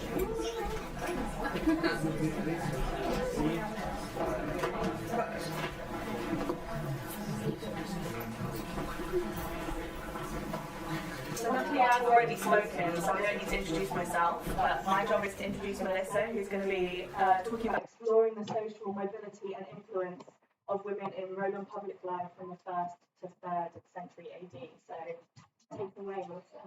Thank you. Welcome to session 2. Yeah, so sort of, we were just saying, branching into a different realm, women in Roman public life. I would say just starting out, I guess I'll probably connect some. This is sort of just the background. But starting out, it was sort of looking more into the representation of women and then also benefaction, but I would say at this point it's really steered more into benefaction. So for those who don't know, benefaction is this system where, wealthy or sometimes not so wealthy people would be donating toward their communities. So a lot of the times it's part of a fund as they're becoming a priestess. They have to contribute a certain amount of money, and so they get around that by donating the building instead. So then not only do they get their name on the building, but they also get this priesthood. So things like that, or they just, want their name on the building, or there's a couple of different reasons why they're participating in this. It kind of just looks good for the future generations and for your family to have donated something to the community. So that's really what I'm looking into, specifically in Italy, North Africa, and Asia Minor. And so sort of like how did this increase their social power? Also sort of how did they come into the financial power that they were able to donate massive structures, things like that. It goes all the way from, like some columns up to massive theaters. So it really branches across a wide spectrum, but it is between the 1st to 3rd centuries AD. And I'm doing this by creating a massive database. Previously, there's been work done in each of these individual regions, but it hasn't really been compared. And the comparison is hopefully going to help me sort of pull out those motivations or how things differ between regions and why that may have happened, rather than just looking at those isolated regions. No? Okay, great. I thought that wasn't going to pop up for a second. This is a brief little, it's supposed to be a video, but I'm not sure what it's going to say. It's okay. I have it pulled up. And this is so much. You're happy not. Okay. So this is like a really tiny piece of it, but I was going to pull it up at the end. So I just have a couple of slides here. But so this is the database that we're looking at. I kind of really enjoy playing around with spreadsheets, and so that's sort of what inspired this methodology. So there are things like the name of the woman, the city and the region, and so on and so forth. You can see there's a billion tabs. But so what I'm doing here is not only are we just recording this information, but we're able to filter through it. So let's say that we're filtering just to one specific region, and we want to see, in the 1st century AD, like what benefaction was most prominent. So over time, the benefaction types evolved just in different regions culturally, but also just in the 1st century AD, there's a lot more like infrastructure, so gates and walls and things like that. But then it kind of evolved to be, I guess, a little more varied, and there's specific examples such as libraries and kitchens, which kind of pop up. So when we see something like that, and there's not many of them, I think there's only 8 kitchens or so, it kind of makes you want to ask questions like what inspired these women to donate that particular thing. Like, was there just a need for a kitchen? They're usually within temples. So, but also questions such as, were men donating this thing, or was this a female-dominated area of benefaction? So it's similar things with libraries. There's a lot of libraries donated by men, but when it comes to looking at benefactresses, there's only a couple of them, and they were by very wealthy women. So it's sort of questions such as, like, how wealthy did you have to be able to sort of get into that male realm of donating a library? So lots of questions are popping up, but we'll pop over to the next one. The example I wanted to show today was the rise of female benefaction. So this is split into the three regions that I have mentioned. And just sort of talking about, or having charts like this and seeing how this varied. So oftentimes the trends would be that there was a phenomenon happening in Italy and then it branched out to the provinces. But for this, since there's the law of free children, which meant that women weren't able to have independent financial power until they had free children, that is one of the things that I discussed, how that had an impact on women's ability to control their own finances or even have enough finances to make some of these donations. So after that was passed, then we saw more of a rise in the 2nd century in North Africa and Asia Minor. For example, such as that. Gives us a little bit more insight into motivation and access and social mobility. And then we also examined family relationships and how that played a role. This is the same thing, but larger. But basically, you can see in Italy, benefaction or female benefaction was prominent during the 1st and 2nd century, and then in North Africa, it's the 2nd and 3rd, and then in Asia Minor, it's really the end of the 1st century, which you can't necessarily tell from this, but the end of the 1st century and into the 2nd century. But then it sort of decreases, which leads to questions such as, why was it only prominent for 1 century in Asia Minor when it was more prominent for 2 centuries in Italy, and questions around that. So really there's a lot of questions that pop up from looking at this database, and I'm just sort of trying to sort through them and see what kind of conclusions we can come to. So this is a lot of words, but these are the type questions that I've been talking about. So why did benefaction decline in Italy during the 3rd century AD? We're just looking at motivations and why certain phenomena may have happened within benefaction. So is it that it's less trendy, or is it that there's not really things to donate anymore? Restoration became more of a thing later on because there were already these structures which have been donated by earlier donors. And then it became more of a restoration or a renovation or things like that. Which is really interesting when you find families that had donated something maybe in the 1st century AD, and then their children or their grandchildren come along and are restoring that structure. So kind of continuing their family legacy and things like that. Yeah, so then these are all just various questions that popped up during the research. And then this was another case study that I wanted to talk about. This is sort of my favorite bit of the database, if I have that. I definitely do. It's this. The different types of benefaction, I think is just fascinating. You'll see that temples are both in the Roman West and the Roman East. So the Roman West includes Italy and North Africa. But you can see that temples are the most prominent, but then it sort of changes. So in the Roman East, bathhouses, aqueducts, there's a whole section on relationships to water is a lot more prominent in the Roman East. So there's really just so much that you can play around with. And like I had said before, religious affiliation sort of plays into those priesthoods and seeing what gods or goddesses people want to emphasize and honor. Infrastructure are more of those, like a porticus building. And then there's some alternative structures. So that kind of plays into like a gymnasium or the kitchen that we were talking about. So that's just an example. There's, I think, 250 people or women in the database at this point. So there's a lot to work with, but it does sort of depend on which region women would, or they would decide to share, their social status or their public role. And then in some regions, they didn't really emphasize that so much, which in itself is something to consider and kind of discuss why they would choose in some places to, emphasize that they're a Roman citizens. That happened in the provinces, but only in some cities and not in others. So it makes you question, like, when was that something that was worth emphasizing? 1 minute left. I'm not going to be able to show you my database. The additional sections that I'm working on right now are, so these are the ones that I had the most information for.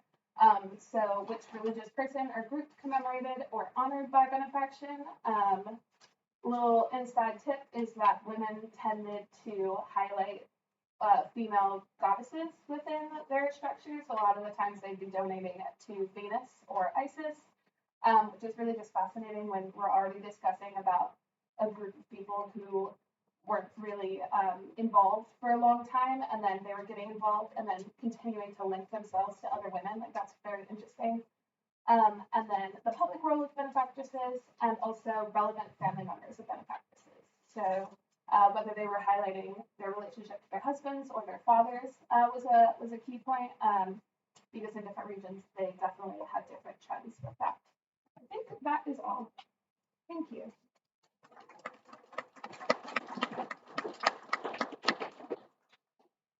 Thank you very much. So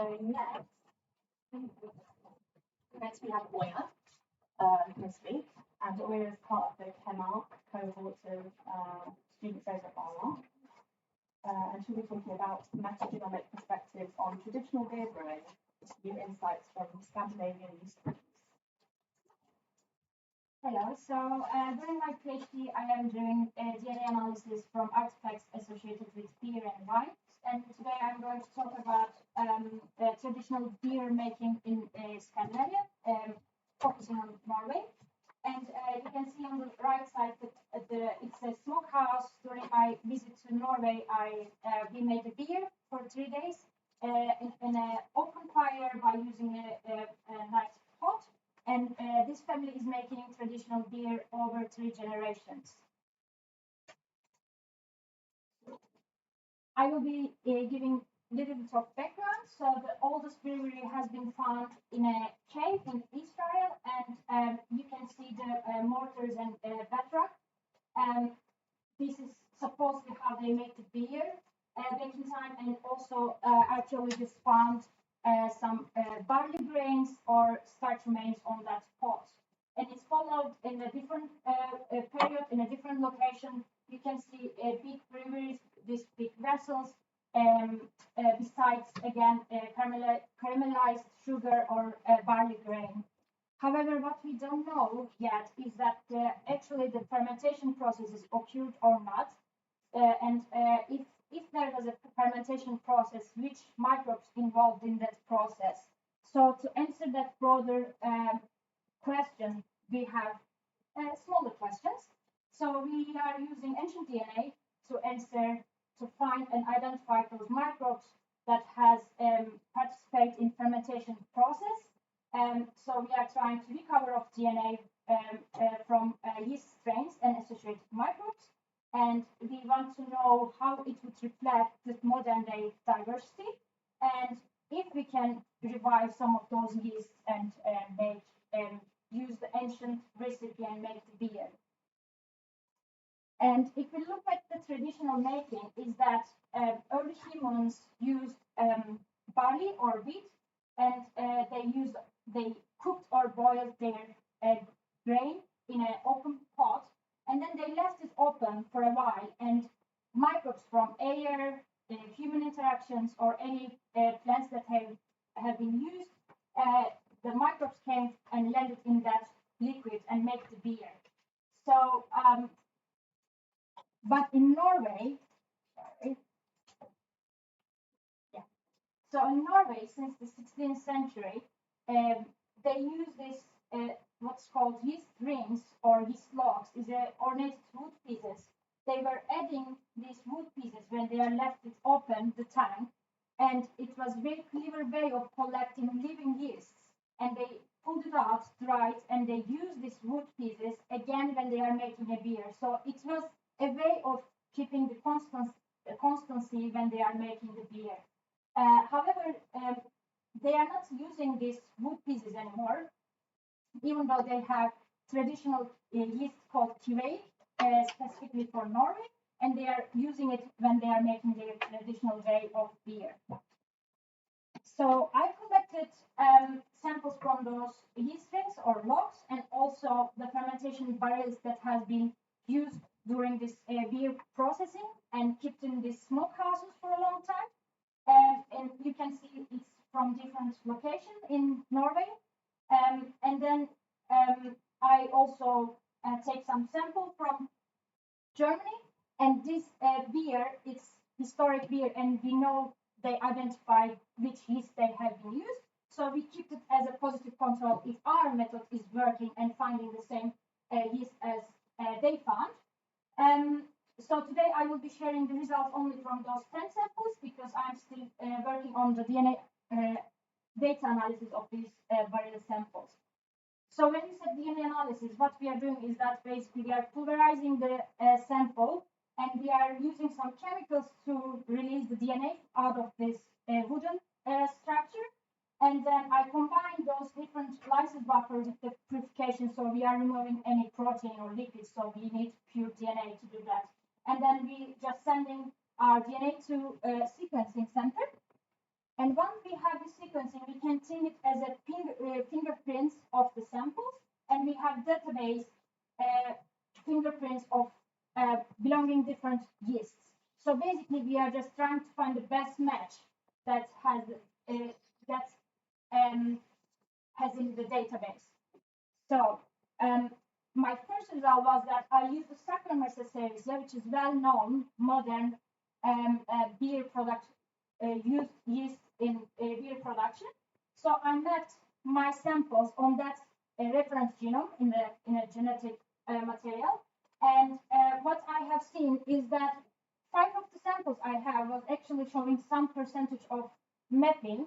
So it's the coverage when we have the unique tweets that is matching with the genetic material of the reference, and then we can actually continue to further analysis. But what we are seeing is that these 5 samples is showing 0 match with the yeast. So it was because when we look at the samples, which are those samples, was actually coming from the museums, and we believe that the museum, when they have the museum artifacts in the museum, they actually washed it or cleaned it in a way. So we faced mostly with the human contamination on those 5 samples, and we discard for further analysis. So once we have detected the yeast, the most important thing is that the authentication of those yeasts. So how we will know they are actually historic or ancient and not the result of the recent contamination. So to do that, we are looking for a damage pattern, and this is actually a denomination process, so enzymatic reaction that occurs through time. It's naturally happening, and tends to occur at the end of the DNA fragments, and we can see it. So every time the base of the DNA is changing, so we can see it as a C to T. And what we are seeing is that this overhangs, so end of the DNA, we are seeing there is like a bit of increase on the CT, this red line. So then obviously we can calculate this percentage of the damage, how many damage we have, and see how it's correlating with the year of the sample we have. So in this graph, you can see this, the x-axis is actually the year that I have the samples from, and these are the DNA damage as a percentage. So we can see the oldest sample of the yeast is showing the high damage, and it's decreasing by the time. So which is great. And then what we want to see is that, okay, we have, let's say, historic yeast samples, and how it would actually reflect the modern day diversity. Like, are they the similar, or is there any change?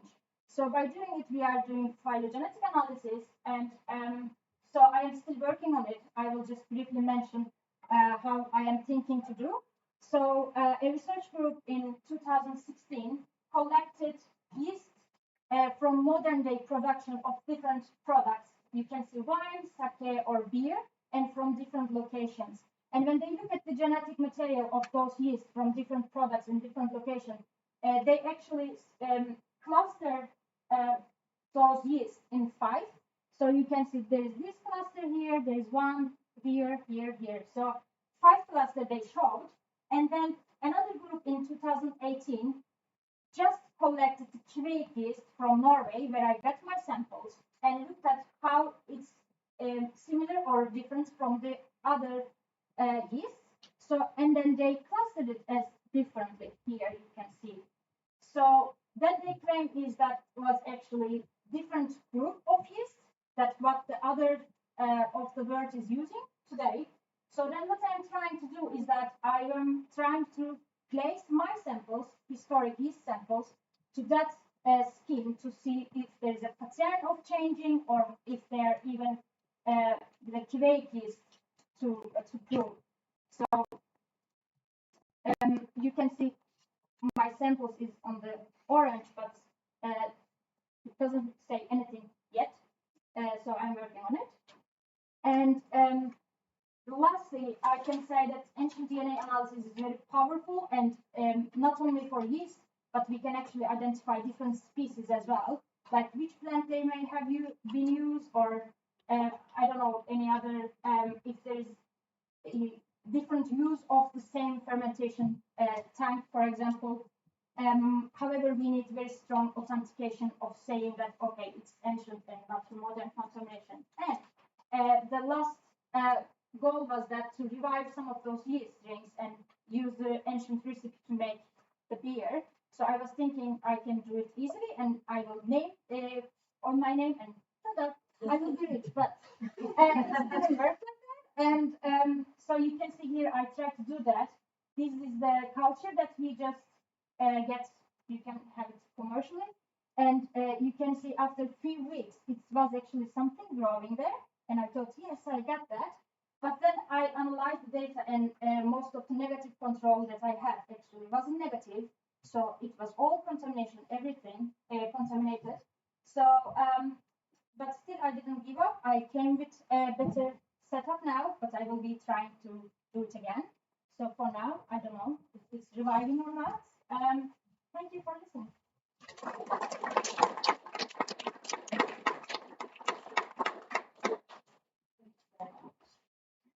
Very interesting. So next we have Yannick, who's a fellow enthusiast. And he'll be talking about medieval pottery production in the Yorkshire landscape.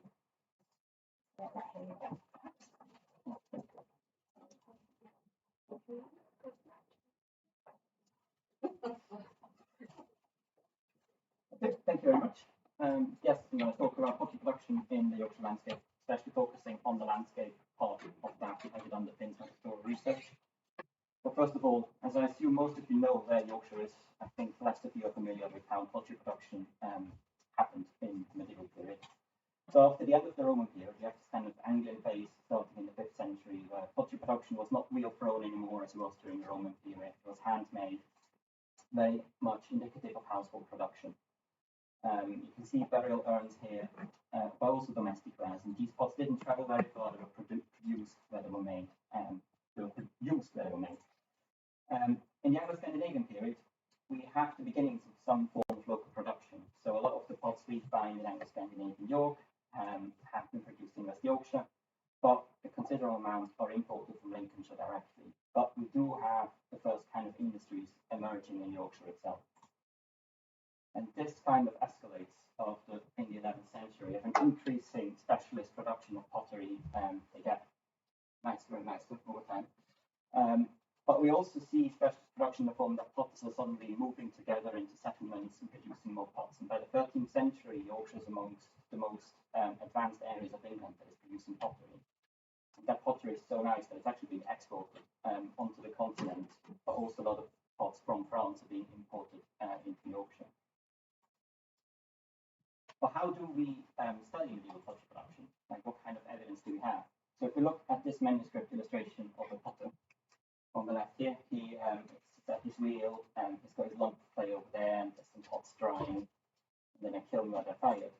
So this is exactly what we find. If we look for archaeological evidence of pottery production, we usually look for wasteless, which are pots that are misfired during the firing and they're kind of warped, and they're not really usable anymore. So they are not being traded further away, they're just staying where they're produced in a like rubbish pit.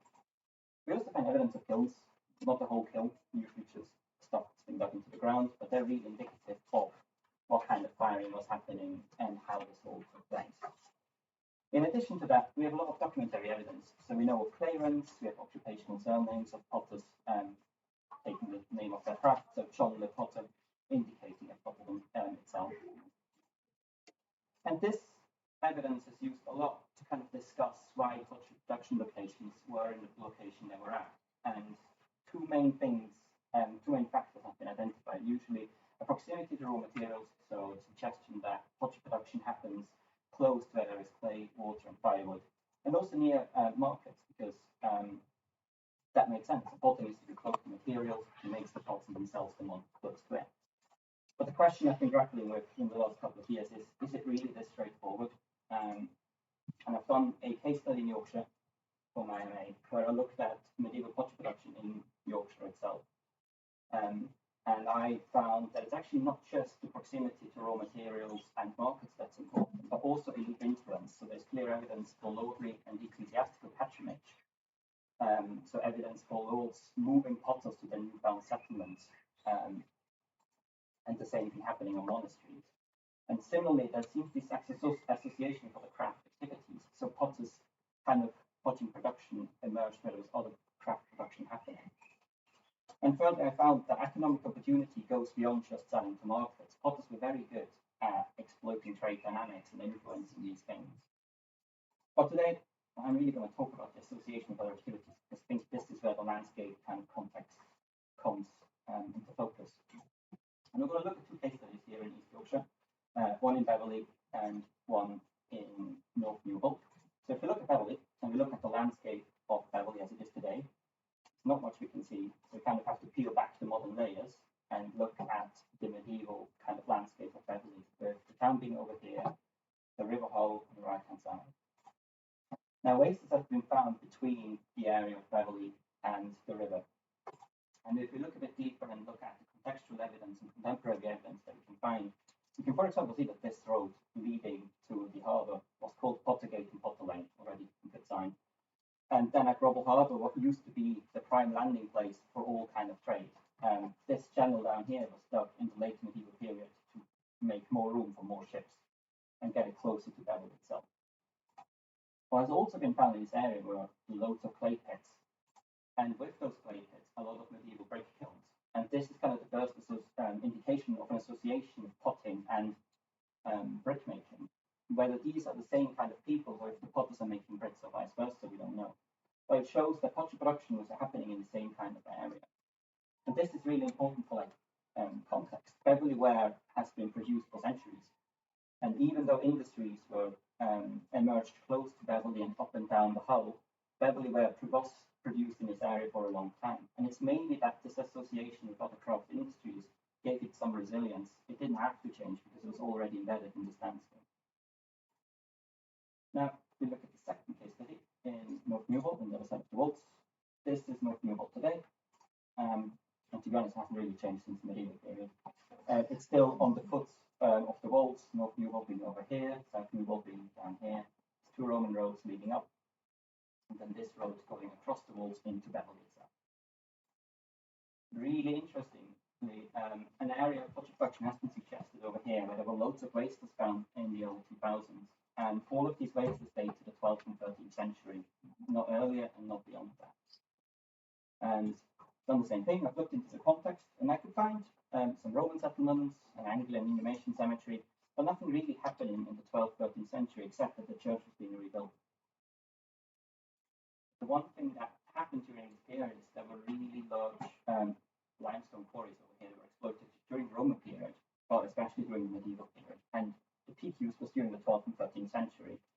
Now, not only was the new church built out of this material, Beverley Minster was in part built out of these stone quarries, of the stone from these stone quarries, and it was transported up this lane and into Beverley. Now, does this suggest that pottery production emerged because of the quarries? Maybe, but it's really important to note that once the limestone quarries went out of use, Beverley Minster had new sources of stone. There were no more pottery production happening in the vicinity at all, and the ware produced that didn't even spread in this area a lot. It just stayed in this little settlement, and it seems to indicate that once this influx of people who were working the quarries left, so the pottery production kind of shows again that the association for the craft activities can kind of explain why certainly production emerged and can disappear. So I hope you will see where I'm going with this. I'm arguing that landscapes are really important for us to understand pottery production.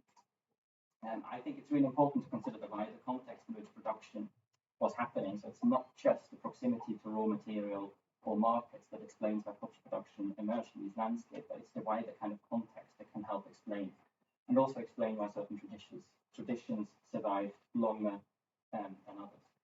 So if you go back to the Potter, I didn't show you the whole manuscript illustration. If you look at the full illustration, you can see that the Potter is just a little part of this production landscape. This is actually ironworking, where the ironworking is happening, and the Potter is making those pots specifically for the ironworking to be smelted.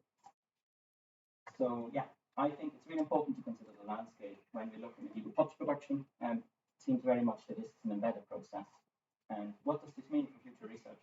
Well, I would argue a new approach is needed to kind of connect the landscapes, pottery production, and the products themselves, so we can fully study them in order to understand how pottery production developed, but also why and who was kind of influencing these. Well, that is the story from our symposium. Thank you very much.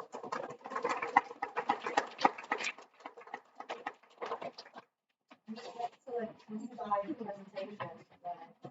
So on time.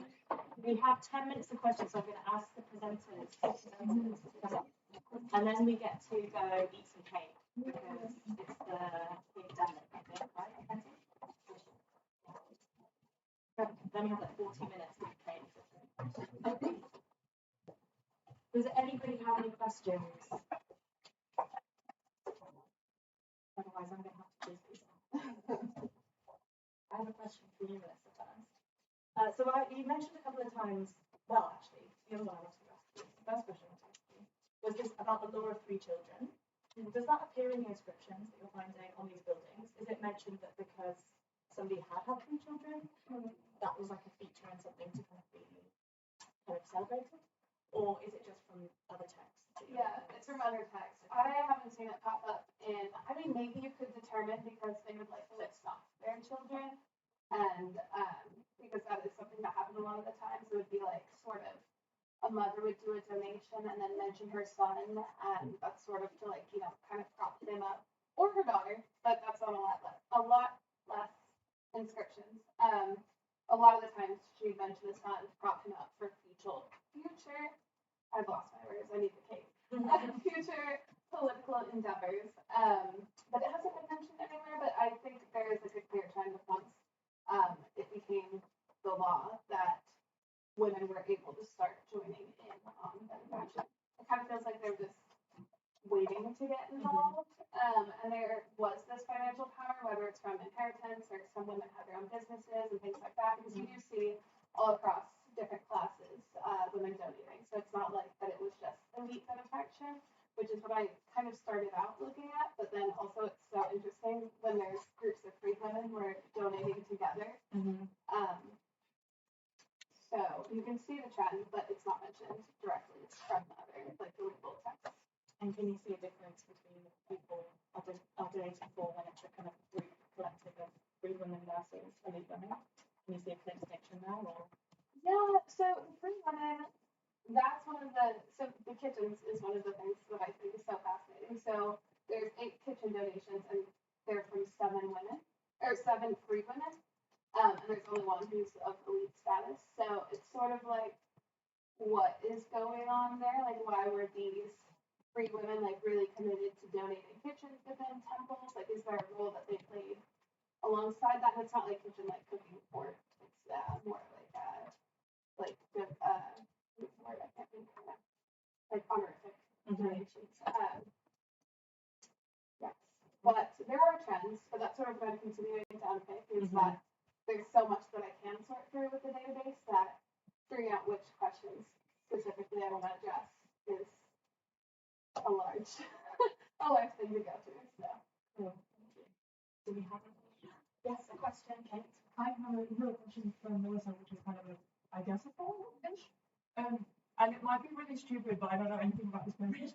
But the women you've got, do you have any other contextual information? Like, does their names just turn up in inscriptions? Or do you have, like, other documentation talking about them, like, legalities or kind of inheritance or anything like that? There's some of them who are more notable. So Pliny talks about this woman, Numidia, because she donated this massive theater and he was friends with her grandson. So things like that, where they do come up. But and it's also from other inscriptions or people they link themselves to. So if they co-donate with a husband or a father, and we know from written inscriptions or from written texts who the father is, or what political role he played. Sometimes they do mention their social status or their public role. So from using that, you could maybe find them in other sources, but I've mostly just been relying on the inscriptions, like the building inscriptions. My question for you. I'm going to ask each of you questions. But I'm very invested in you becoming a millionaire and finding this beer recipe. So have you thought about how you're going to control for contamination in like the next stages of your experiments? Yeah, so I did this study in University of Copenhagen, and nobody does it before, myself as well. So the way I work, it was just like, hey, okay, I will mix it and then it will pop up. So I didn't even think that it would affect. So I work under the tumors, for example, their air circulation, and once you open something powder, it goes the air and then blended everything basically. So when I said contamination, I contaminated samples with where I am putting inside the liquid. Yeah. Okay. So yeah, in a new setup, I will never use something in the air circulation and work with the fire close. So these are the things that microbiologists do. So I just follow them and just try it again. That's really cool. Well, it's good that you've kind of on the next stage. There's some solution hopefully. Yeah. Any more questions? Okay. I have a question for you. You preempted one of my questions at the end of your presentation by talking about the illustration again of the manufactured pottery for production. Was it iron? Yeah. And I was wondering about some of the case studies that you mentioned. Is there anything about like the functional attributes of those assemblages that you talked about, possibly that there's a workforce coming to exploit the quarries? But do you have clear evidence from the vessels that you're finding and their function? Is it kind of lots of beer pots from drunken quarrymen trying to? Sadly not. No. You can elaborate otherwise. No, it's just normal cooking pots usually. Okay. And there's not much variation between the different case studies that you're looking at? They've not been looked at. Okay. So Maybe. Future research. Yeah. Okay. That's cool. Any other questions? Everyone okay? Okay. Cool.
And next we have Mackenzie.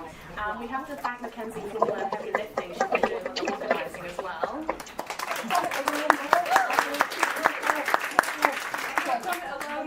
Everyone, you've helped. There's lots of helpers. It's been great. It's a team effort for sure. I think it's going well so far. So we're going to continue to have a lovely day of presentations, rest of the day of presentations, by listening to Mackenzie's presentation on dietary insights into catastrophic events, comparing mass graves from epidemic and conflict events. Take it away. Thanks, Lizzie. So my title that Lizzie read and my title on my slide do not match because I forgot to change it. This is an old title, but I'm developing a repertoire for mass graves and I'm using diet as a key part of that.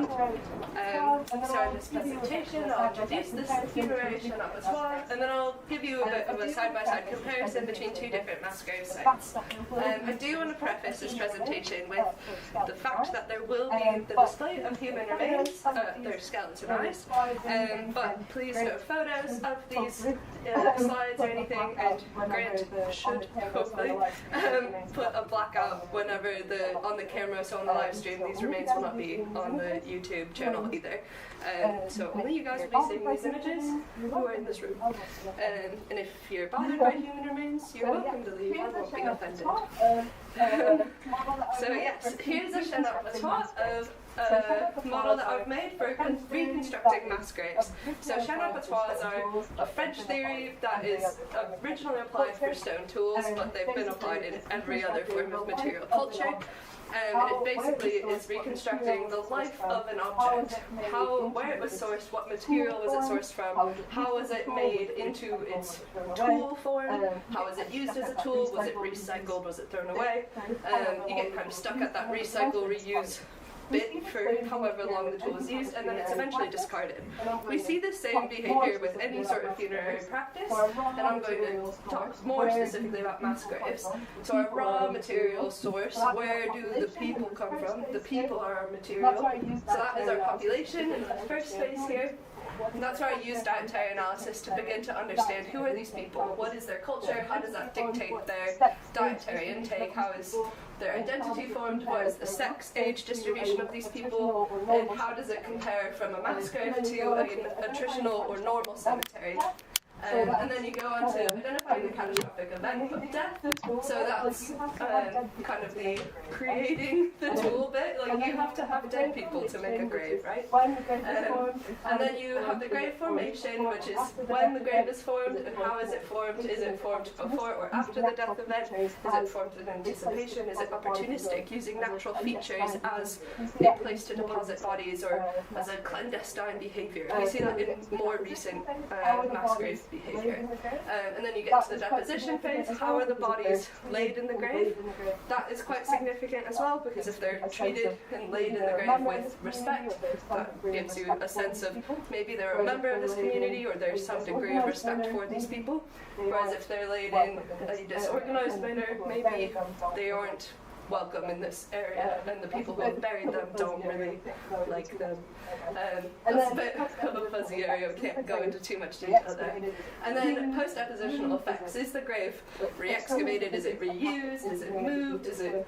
Like, there's so many different things that happen in funerary behavior. So kind of beginning to sequentialize all of these different events to better understand these, or make that interpretation more accessible. If I tell you I've got this information, it's informed me here, and that's led me to there, to there. It makes our science more clear. So I'm going to tell you about diet and how that's informed identity in my studies, in identifying different populations. So the premise of dietary studies is you are what you eat. Carbon and nitrogen filter through our food systems, so from the grass and the plants that you eat all the way up to the big fish and sea mammals and ourselves. So just this is kind of a diagram of how things kind of stack up. And humans kind of encompass a broad range, anything from 8 per mil in nitrogen and higher. Generally, there are some instances when they're lower, vegans. And then also humans kind of stretch this horizontal axis as well, generally going up to like 10-ish and more negative on the carbon scale. And these inform us about different food products that people are eating. So I have two different case studies, Waterside in Leicester and Roman Ibida, ancient Ibida. I will explain more about the grave context, but right now we think Waterside is an epidemic-related site and Ibida is a conflict-related site. And looking at diet, we can kind of begin to see that there's a lot of different populations at play between these two sites. So at Waterside, all of the people from any grave context, whether it's a double burial where there's two people, an individual burial of one person, or a mass grave of anywhere from 3 to 25 people, they all eat pretty much the same thing. They're all closely grouped together. Their distance here isn't very wide. They have minus 19, minus 18-ish to minus 20 in their carbon, so they're eating the same plant products. These are C3 plants, so wheat, oats, barley, your normal medieval diet. And then in the nitrogen scale, you have one person who's really high. That's an infant, so that's an effective breastfeeding, and the person is consuming their mom in their. That's what that looks like. And then generally, though, with nitrogen, everyone else is still gathered quite closely here. But there are a few lower individuals in the mass grave, which I need to unpack more, could be significant. Like everyone who's at the lowest spectrum is in a mass grave. So there could be something happening with the protein, animal protein diet in those people and their metabolic behavior and if they're sick or weaker individuals. In contrast, in Ibida, in Romania, we have mass grave peoples who are way far away. They're way over here.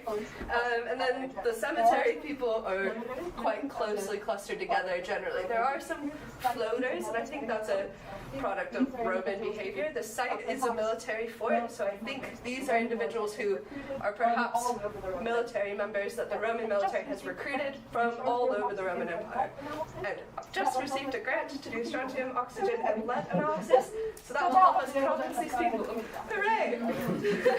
So now I'll be able to assign a geographic component to this dietary image of these people. But everyone in a mass grave is located here, generally, and they're all eating C4 products. So they're eating millet rather than wheat, or they're eating more millet than they are eating wheat, and that's culturally significant, because in the Roman Empire, millet was typically associated with like lower class foods, or could be indicative that they are not a Roman associated group of people. Maybe they're outsiders.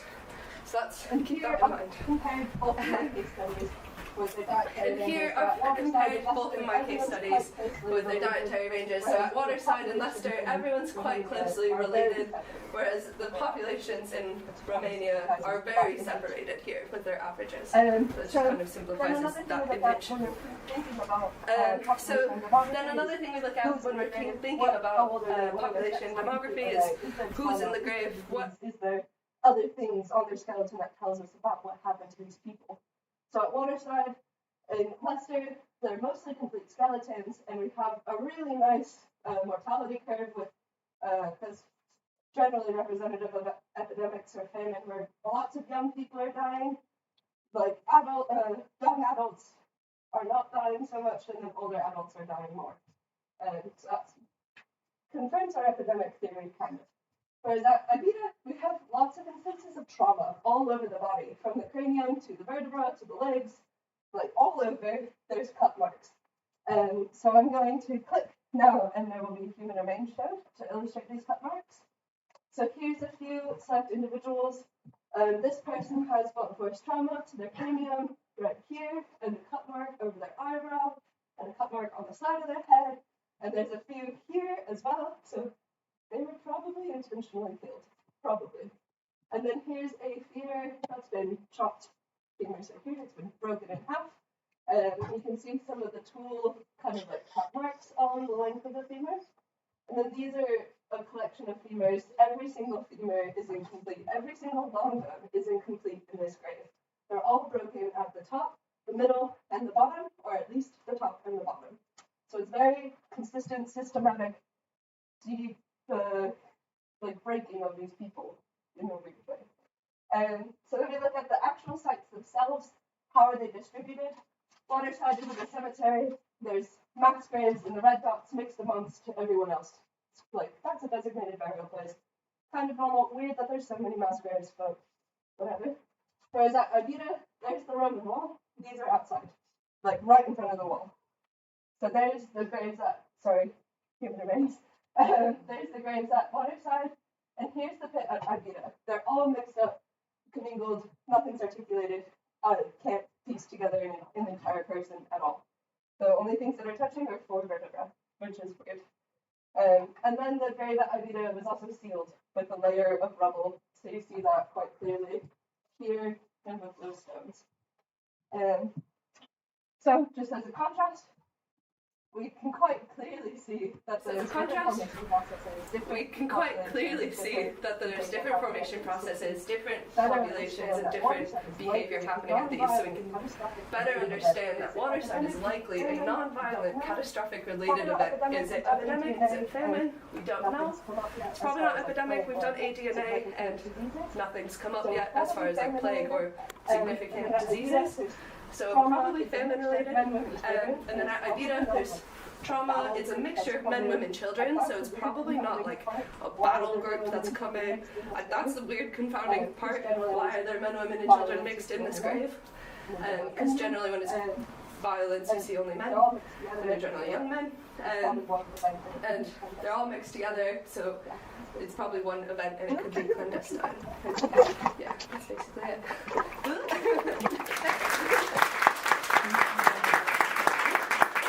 So next we have, thank you very much, Mackenzie. So next we have Kate Norris talking about the Victorian memoir and what it can tell us about death and meaning making. And I'm going to give you this microphone.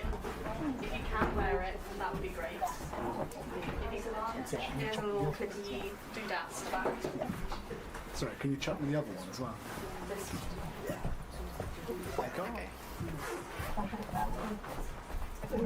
Yeah, put that. If I put it there, will it be fine? It doesn't fit on my top. Yeah, just talk that. Okay, I can do that.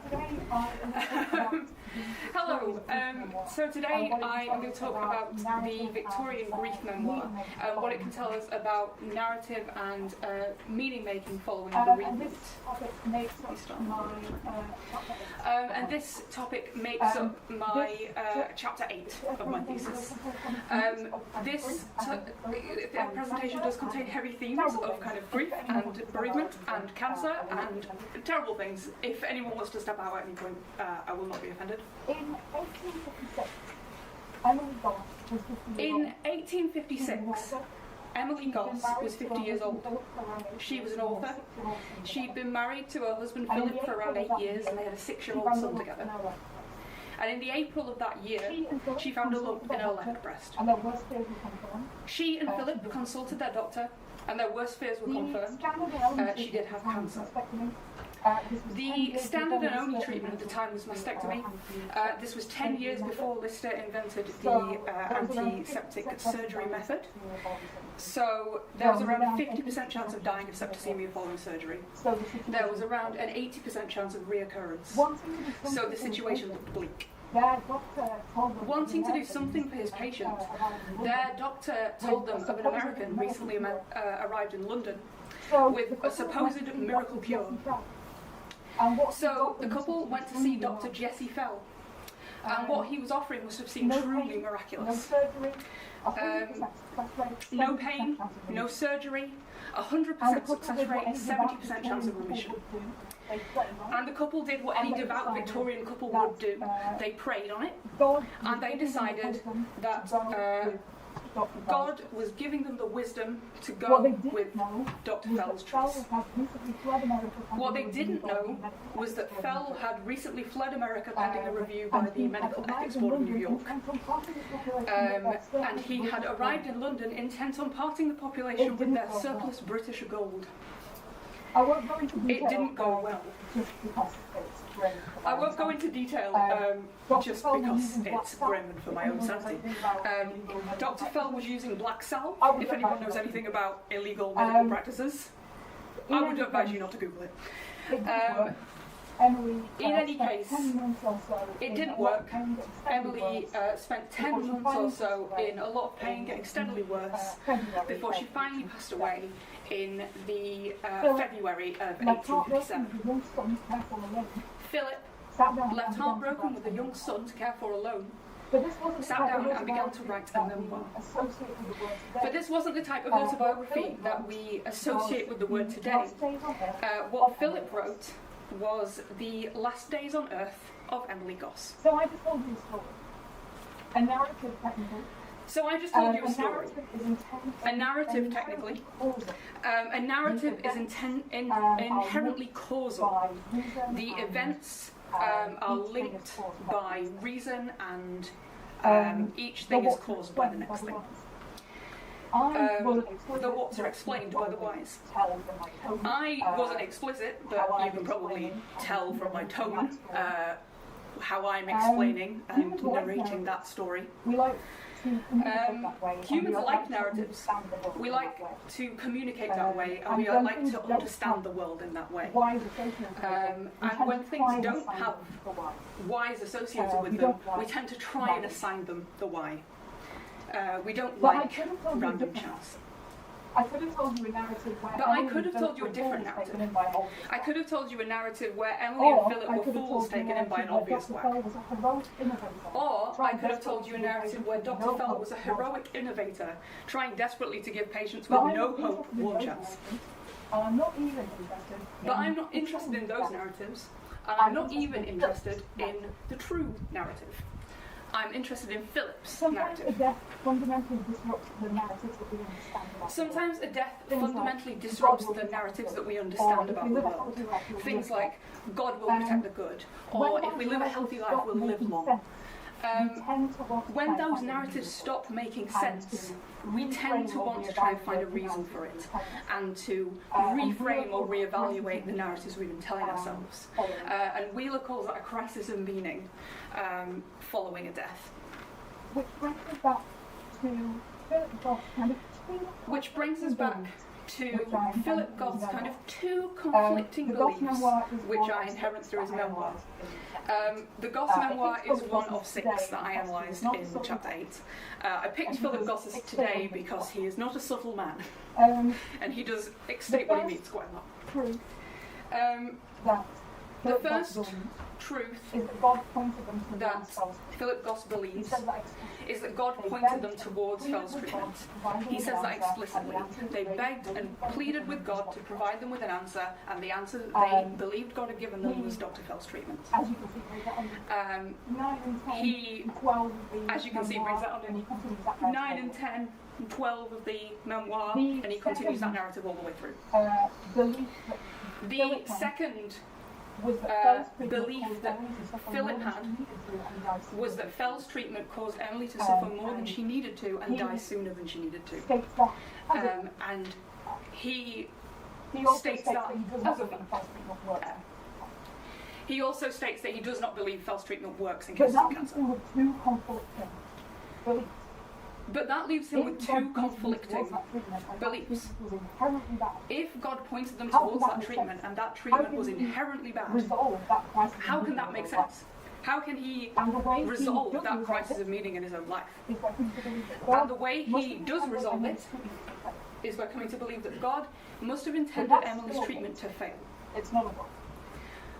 But that's still a what. It's not a why. And he spends 84 pages of his memoir trying to justify his why. And his why comes in the form of him going through Emily's things after her death and finding a diary entry written by her on her 50th birthday, in which she wishes that the year would be a year of blessing and a year of jubilee. And he brings that in right on page 2 of the memoir. At the end of the memoir, he brings it back at the end of the memoir in a quote she said to a friend just before she died, in which she said that it would be the happiest year of her life because she was going to see Jesus. And he goes even further and really explicitly says goes even further and really explicitly says his point. He believes, he has to believe, to make the two things work, that God had intended Emily to come to him at the end of the year, and that he had, through her illness and her suffering, purified her soul so that she could come to heaven. And that is the narrative that Philip Goss explicitly states all the way through. He falls short of actually accusing Dr. Fell of anything, because one, libel, and slander, and terrible things. But the other one is that wouldn't meet with the narrative. Dr. Fell has to be a good man because he's doing God's work. So the entire memoir has this narrative all the way through it of explaining and justifying. And I just want to end with kind of, who cares about memoirs? And I just want to end with kind of, who cares about memoirs? And why I started doing this kind of topic. I believe that the methodology is interesting because it provides evidence of people using narrative to reframe events in a way that brings them meaning and sense following a death. They're not often quite as explicit as Philip Goss is, but they do, all 6 memoirs do have this thread of narrative all the way through it, because you can't write something down without having a story. It doesn't make sense if you are just writing unconnected facts. So they all have a narrative. And I think it's an interesting way of using grief theory and the way it's talked about in the modern world to look at past objects. The second thing, which I think is probably more interesting to people in this room, is the fact that it reframes how archaeologists can look at memoirs and kind of documentation in general. Not as a contextual historical document that gives cultural information on religion and information on events, which is generally how the memoirs have been used, but it reframes it as a material object which someone physically sat down and wrote, and through writing it they changed the way they were thinking, and they, or rather, what's the Tim Ingold quote? Thinking through making. So it brings that kind of idea. The idea that they are, through the object, changing the way they think and using that object in order to reframe the loss that they have suffered. I'm sorry that that was a super dark presentation, but I study death. Thank you.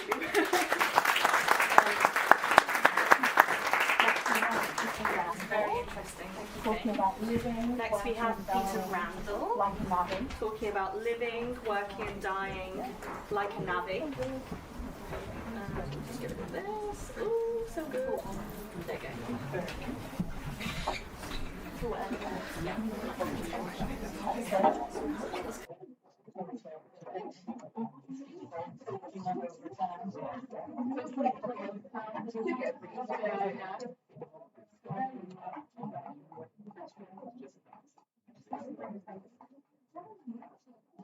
So my name's Pete, and since October I have been undertaking my CDA with the University Okay, so my name's Pete, and since October I have been undertaking a CDA with the University of York and the National Railway Museum. So I'm going to be talking about railway labourers in the 19th century. So a bit of historical context. The 19th century sees a rapid growth in the railway network of Britain. Between 1825 and 1914, you've got over 23,000 miles of line being constructed across a wide variety of different landscapes. Popular culture and academia has tended to focus on the great men of railway construction, so people like Stephenson, people like Brunel, and local charlatan George Hudson to a lesser extent. But what about the people who actually built the lines?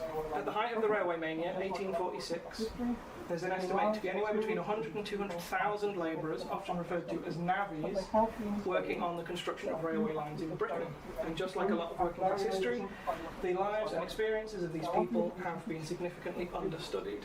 But they have been studied, so I do have to just go into a brief and very oversimplified look into the historiography. So I want to introduce you to 2 individuals. In 1965, Harry Coleman releases a book.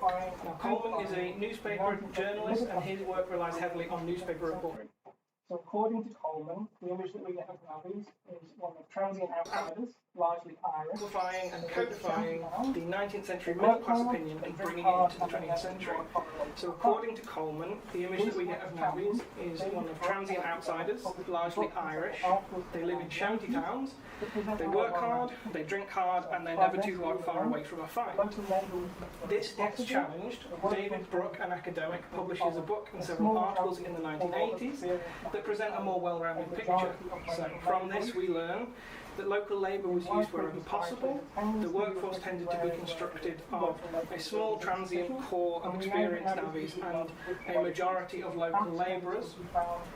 The widespread use of Irish labour tends to be restricted to areas where the local labour reserve is insufficient, and we know that navvies usually lodge with locals.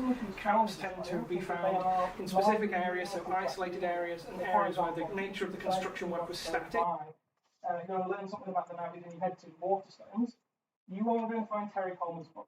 60 years later, it was last reprinted in 2019, and you can buy it from Waterstones. David Brooks' book, which is better, was published within academia, and it's not in print anymore. You can get it, but not as easily. So, unsurprisingly, Coleman's book still sets the narrative around the navvies. So, I aim to contribute to a clearer and more nuanced understanding of the lives and experiences of these railway labourers, and that's going to involve contextualising them alongside the experience of other sections of the working class, and within the changing political, social and economic landscape of the 19th century. At the same time, it will involve actively deconstructing the 19th century middle class sources that make up such a significant amount of the available material. While doing this, I do hope to use the partnership with the Railway Museum to undertake significant, meaningful public engagement, because I don't want to fall into the same trap of keeping the discussion around these labourers solely restricted to academia. I've identified 4 case studies. These are all railway lines under construction in Yorkshire that coincide with the undertaking of a national census. And I'm using a holistic approach to data collection. You will notice that there's more historical data than archaeological data there. There we go. Hopefully this will allow for a robust and multifaceted analysis. And I have recently done a short case study pilot, so a feasibility study into one of the case studies, which I'll go through quite briefly. The Malton and Driffield Junction Railway was under construction in 1851 at the undertaking of the census of that year.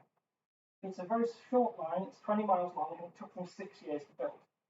Very slow pace as a result of continued financial difficulties, but by 1851 they built most of the line in single track.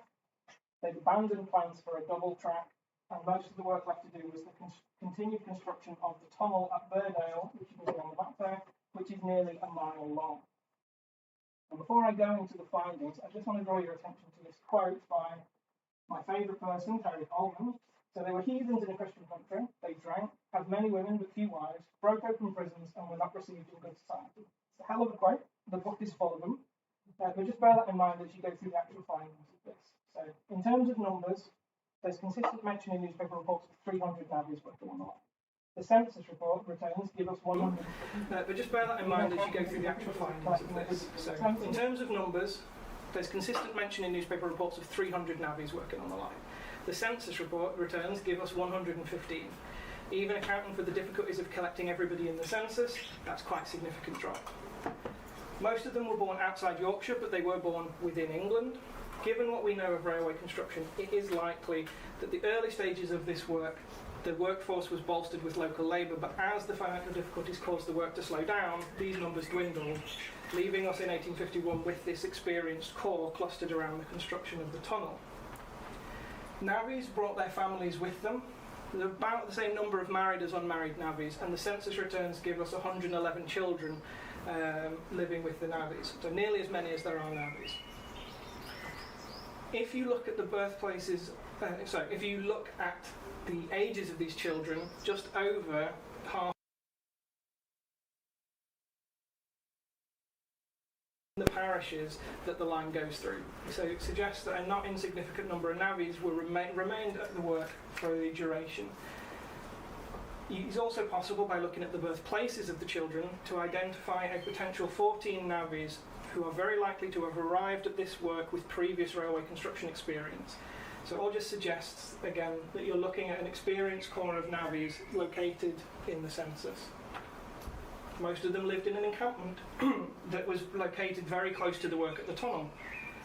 The encampment is mentioned regularly in newspaper reports from the very beginning to the very end of the line. It's mentioned as having beer shops, very important, provision stores, not sure on how many there are, and a chapel, complete with their very own missionary, the wonderfully named Ishmael Fish. In terms of their working conditions, the work was dangerous. We know of 3 injuries and a death that took place during the construction. This number is unlikely to be completely accurate. It just is derived entirely from newspaper reports. In 1851, there is nothing to compel the railway company to keep any accurate records of accidents and injuries, let alone share them with anyone else. So, but if we look at Warren Percy's burial records, Warren Percy being the burial place of the one navvy that we know who died, you do see an increase in the deaths of adult males during the time period.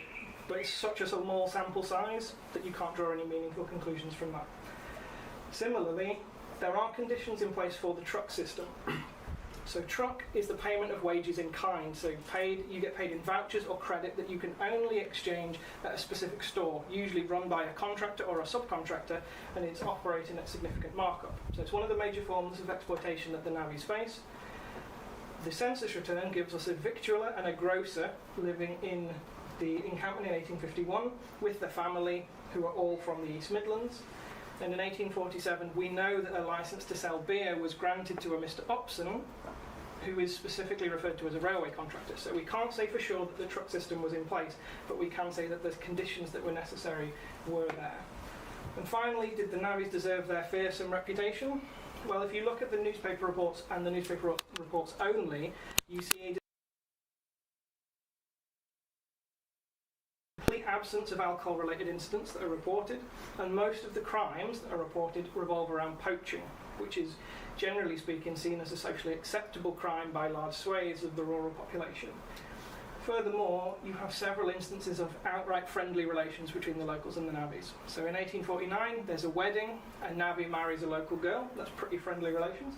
1851, several navvies attended Temperance Festival alongside the missionary Ishmael Fish, where they speak at the local festival. And then in 1849, the best story, the daring rescue of a prize turkey from down a well undertaken by a navvy. So they didn't really deserve the reputation that they got. So as we can probably see, the accepted narrative, as somewhat unfairly here attributed entirely to Coleman, is open to challenge. I hope... No, hang on. Just like cherry-picking newspaper reports from over a 100-year period doesn't really lead to a particularly well-rounded analysis, neither does jumping to too many conclusions based on just the construction of one small line in the 1850s. I hope that by placing my case studies across the century, I can put the navvies in their proper historical context, giving the study... Okay.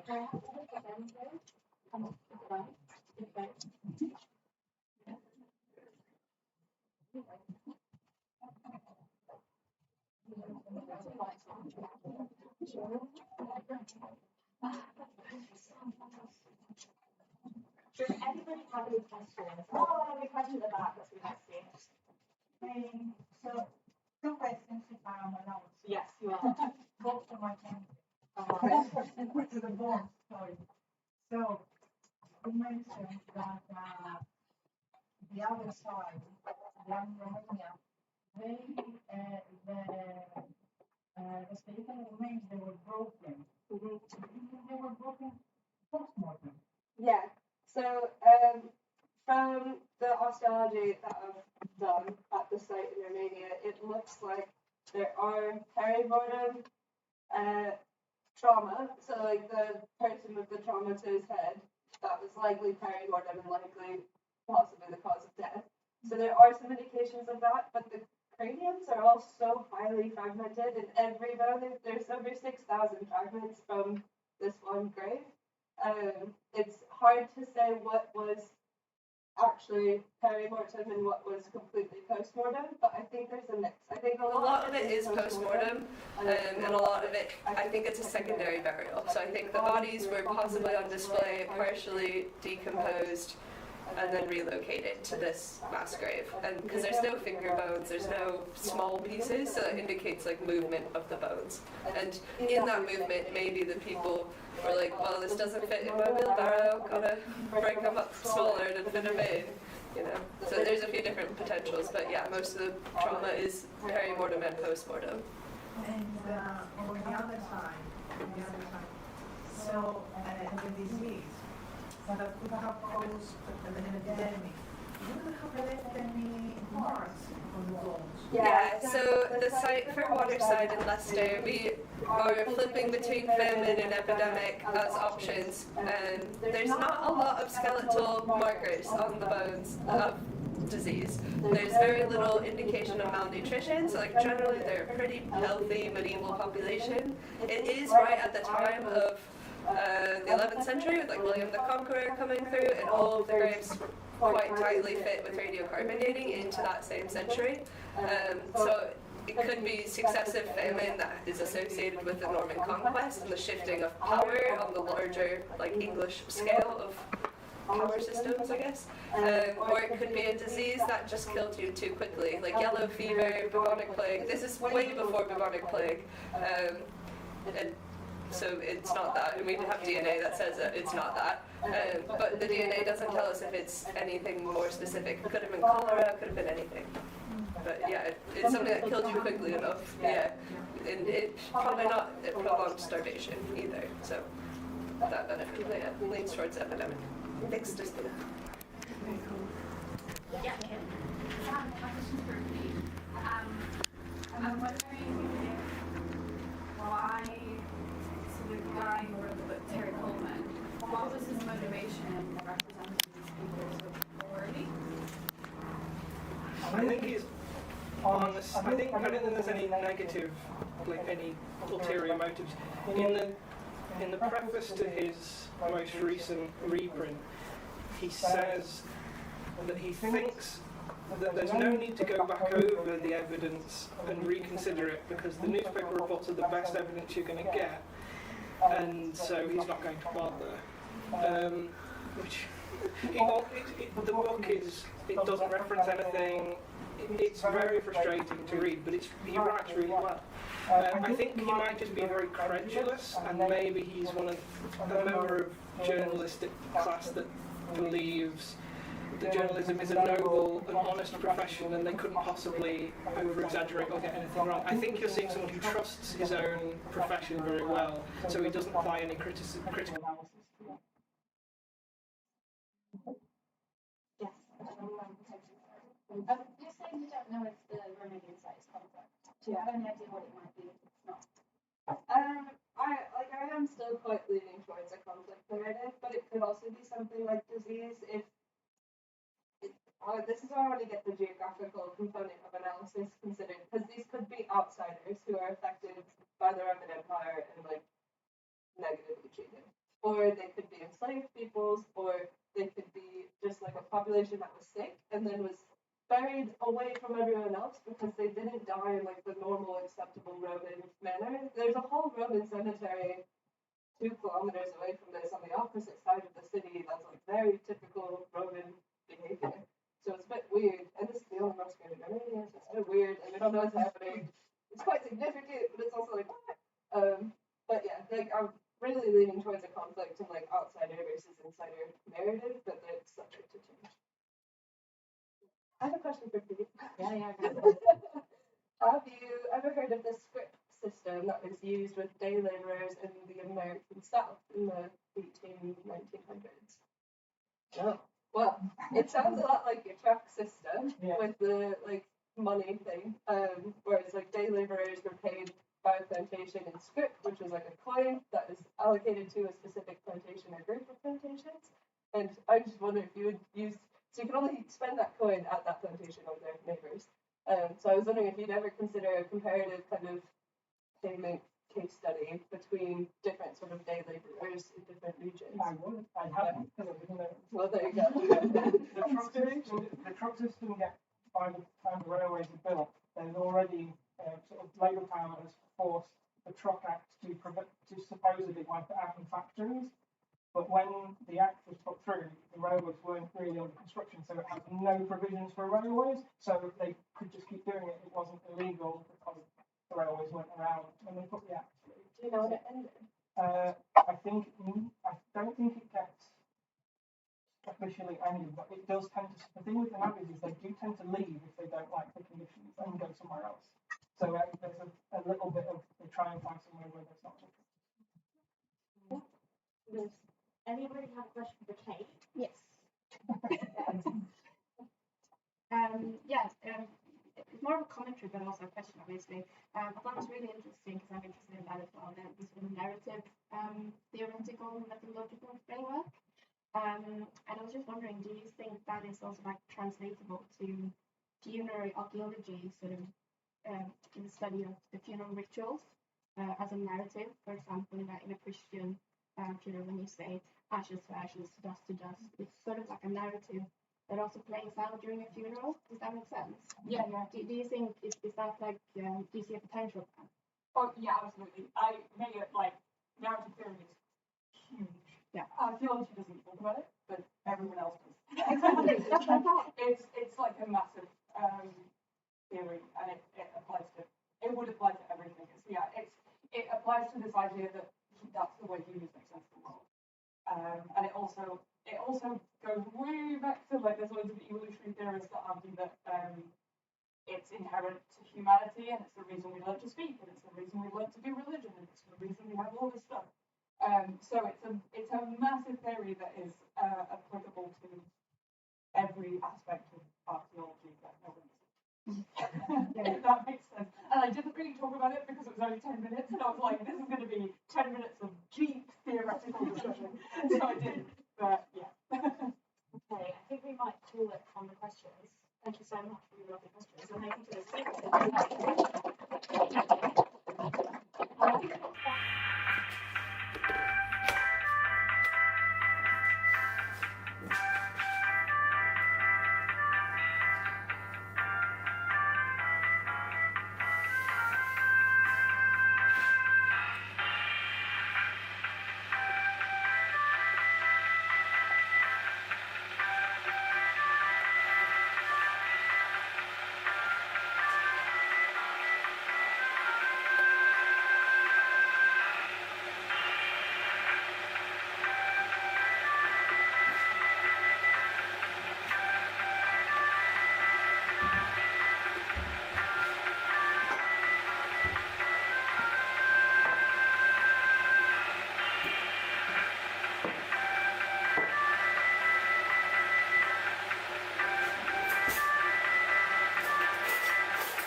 So, my name's Lucy Moore, if you've not met me before. Right, I work on going into the 9th century, but that is unimportant because there's 5 amazing speakers this afternoon. And first up is Sri, who's going to talk to us about infrastructures of colonial circulation. So I'm very excited.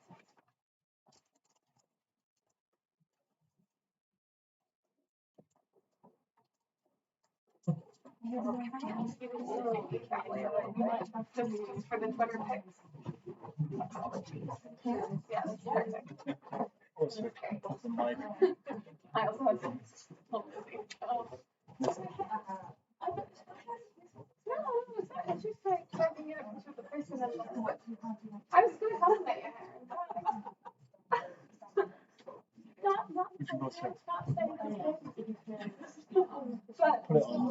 but it is also bad, so take your vote.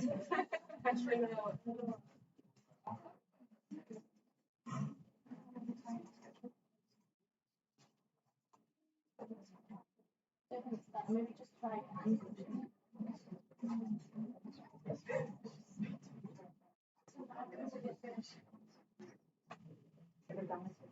it was a quick turnaround.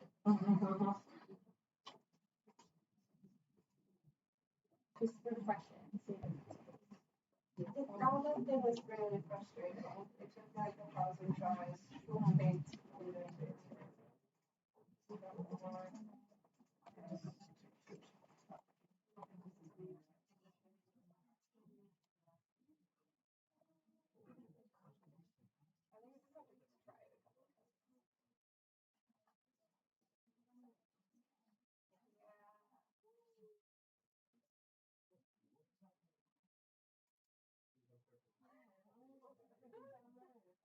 Maybe do it from the phone.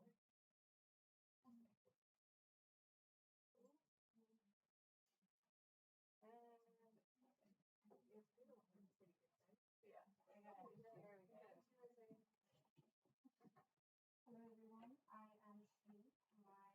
My topic is infrastructures of colonial circulation.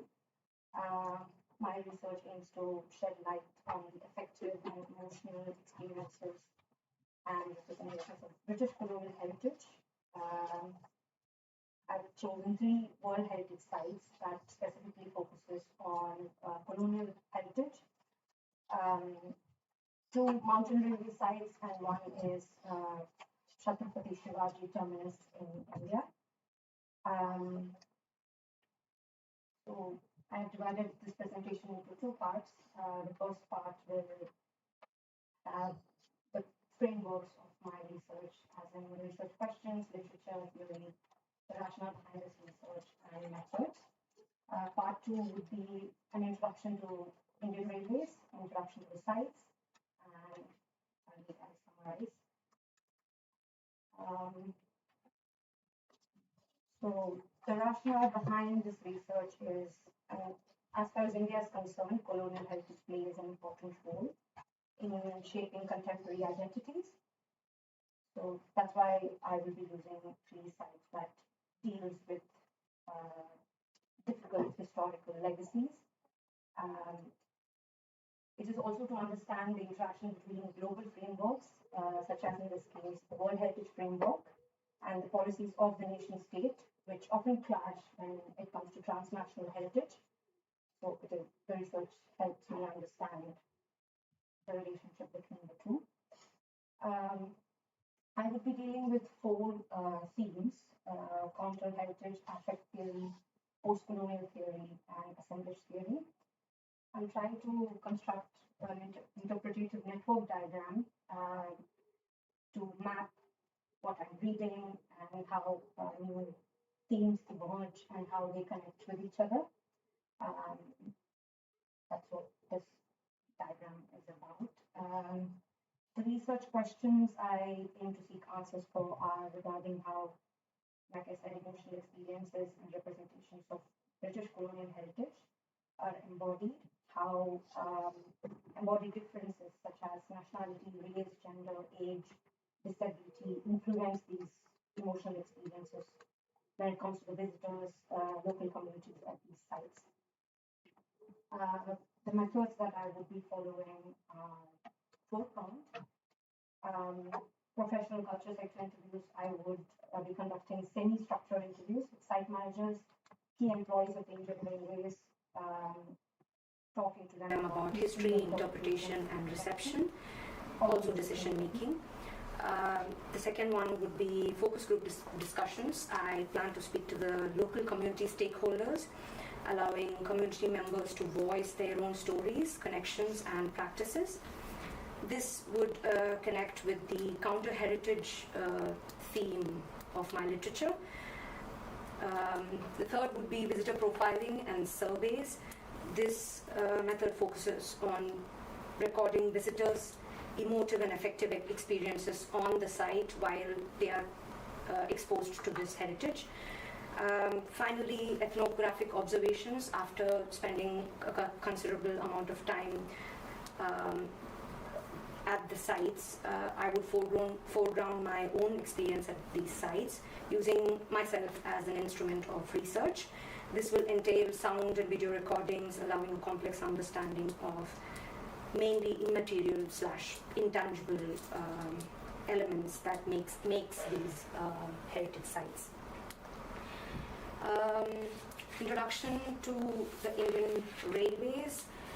The first railway line in India was laid in 1853 with a 34-kilometer line between Mumbai, formerly Bombay, and Thane. Economically, railways were an instrument in facilitating British interests by enhancing trade and industrial growth. They played a crucial role in transporting raw materials like cotton, coal, iron ore, spices from the hinterlands to the coastal areas, bolstering economic activities. Socially, the railways revolutionized travel, connecting communities, stimulating urban growth, and creating employment opportunities. They also acted as a catalyst for social reform movements such as the Indian freedom movement. You can see Mahatma Gandhi addressing a crowd there. That picture was taken during the partition, and India and Pakistan partitioned. So a huge refugee, population moving across the borders, new borders. Those two are the new, reformations that's been happening now with the Indian Railways. So, so my sites, one is Darjeeling in West Bengal, Mumbai and Ooty in Tamil Nadu, north central India and southern part of India. When it comes to Ooty, historically it was known as the summer capital of the Madras Presidency. So British rule in India, they divided India into three presidencies: Bengal Presidency, Madras Presidency and Bombay Presidency. Darjeeling was the capital of Bengal Presidency and Mumbai was, it held immense importance as a central British power in South Asia. So these are the three World Heritage Sites that I'm going to be dealing with. This one is Chhatrapati Shivaji Terminus. It is Victorian Gothic architecture built as a symbol of colonial legacy representing British influence and ambitions in India. I lost my notes. Darjeeling Himalayan Railways, it was known for its exceptional engineering and innovative use of narrow gauge tracks. It was considered a remarkable feat of engineering during that era. In 1999, Darjeeling Himalayan Railways was considered as a UNESCO World Heritage Site. It was majorly for putting together engineering with a spectacular landscape. During the British Raj, the Darjeeling Himalayan Railways played a crucial role in the development of Darjeeling as a popular hill station and a tea growing region. It served as a means of transportation for British residents during the summer to escape the summer, basically live in the hills. Now Darjeeling attracts 1.5 million tourists annually, and 15% of the local population rely on it for their livelihood. The third site and the final site, it covers Nilgiri Mountain Railways. It covers a distance of 46 kilometers, featuring several noteworthy engineering marvels, 108 curbs, 16 tunnels, and over 250 bridges using rack and pinion mechanism. Ooty was a majorly British town before independence. Post-independence, it became a tourist city. I'm still at very early stage of my research, and my future plans are to conduct a field work, collect data. Hopefully next year I'll be presenting more data.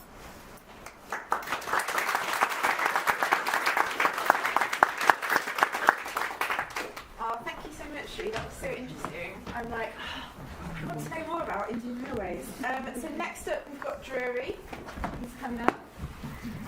And while I open the PDF, Drury is going to be talking to us about estate landscapes as models for environmental sustainability and outdoor recreation in contemporary Britain. So, Is it in here? yeah. No, I just muted them and used them.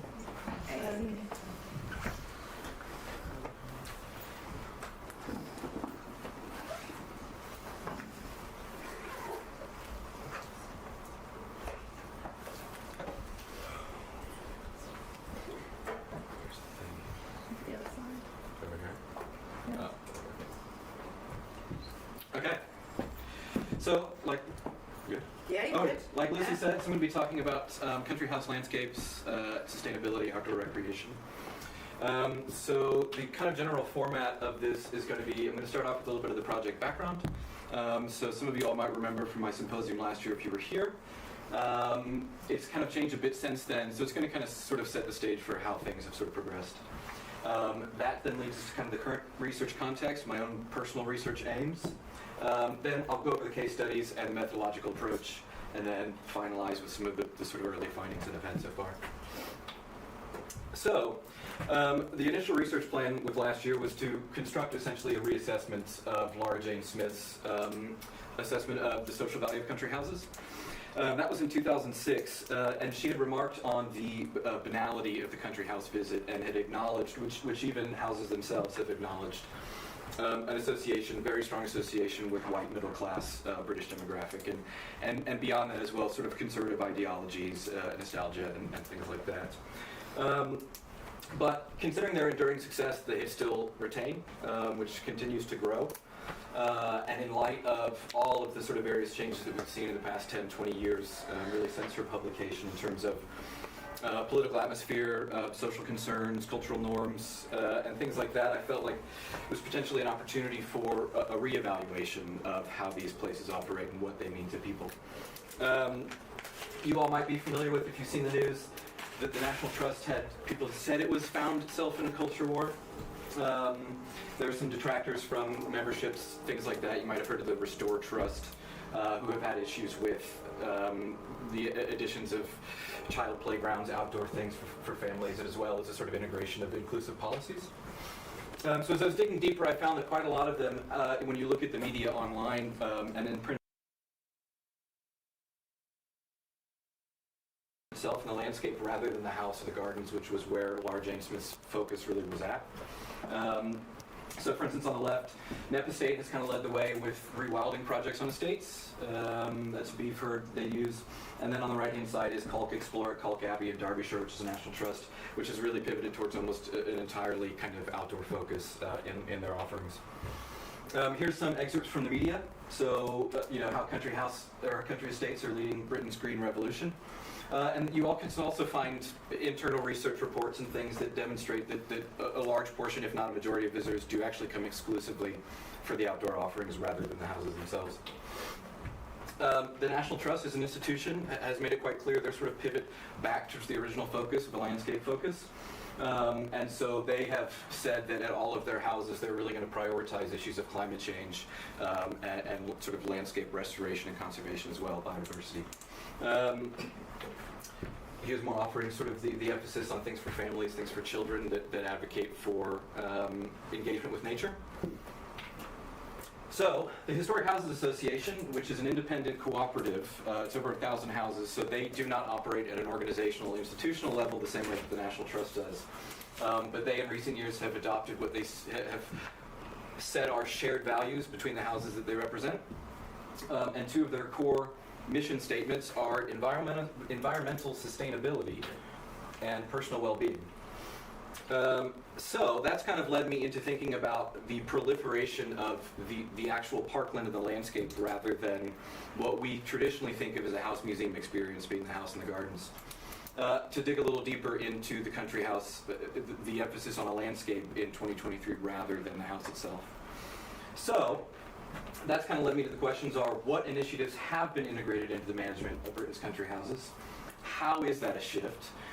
Compared to what we think of as a traditional house museum experience. And then finally, what were the sort of motivating factors behind all of that?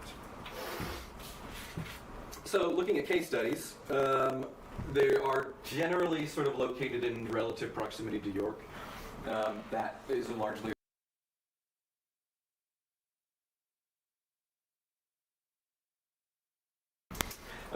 and to the best of my ability, try to select a representative sample set to try and reflect houses across the nation as a whole. So that it involves estate size, relationship to either urban or rural settings, visitor numbers, amenities, variations in park landscapes, and things like that. So real briefly, I'll talk about National Trust properties. So kind of either ends of the spectrum.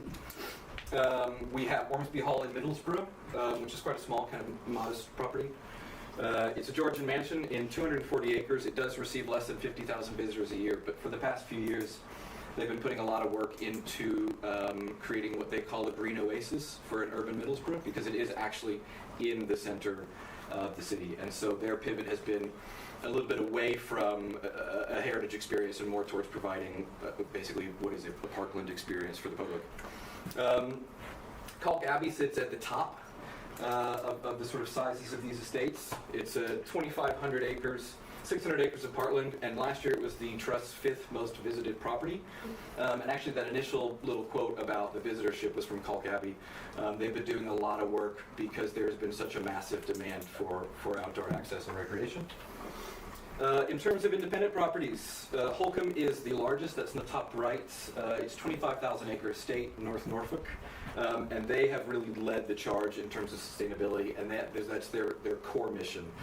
So they do not take part in anything or any programs on the estate that they don't feel contributes to what they refer to as natural capital, so that which improves biodiversity on the landscape and improves conservation efforts.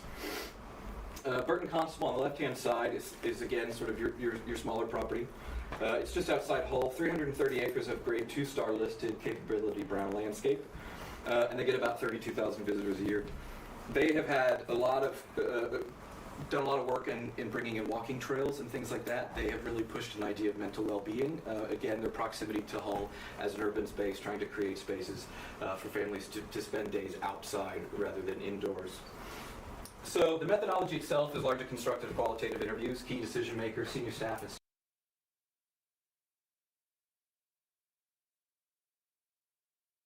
so looking at how houses appeal and engage with the public today versus how they might have done 20 or 30 years ago, to see how that share of outdoor versus indoor, or what we think of as a contemporary environmental approach versus a traditional heritage approach, what that sort of looked like over the decades. So some preliminary findings have largely been supported the question. So there have been large changes in how the land is used and cared for. So more environmentally sensitive approaches to agriculture have been found at all the sites so far. So we're thinking of low or no-till farming, input-free, so chemicals and pesticides only when absolutely necessary. Large-scale rewilding projects have happened at places like Holcombe, in addition to Knepp Estate and others, where intensively farmed landscapes have been put back over to natural spaces.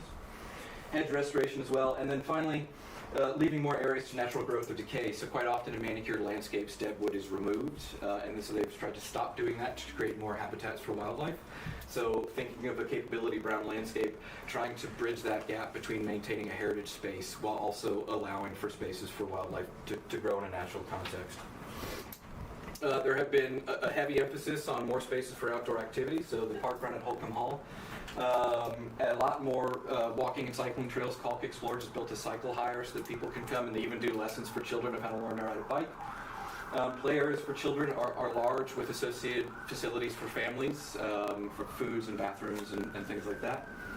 As well as regular events to try and encourage exercise and mental health promoting exposure to green space. And an important element of this is the discourse around it.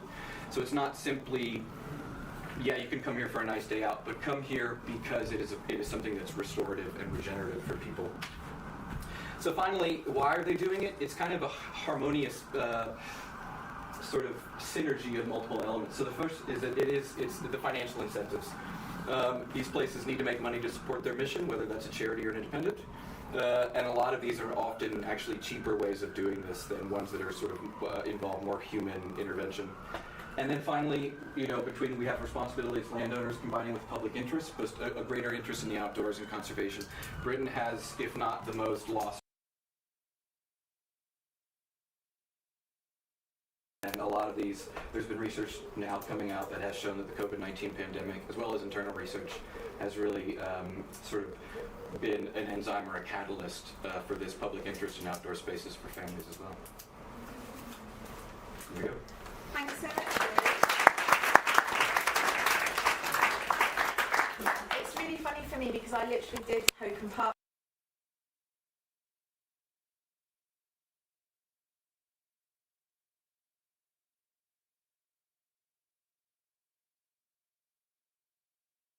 About using graffiti research to reveal new stories within country houses. So a nice segue from curious work. Over to you, Emma.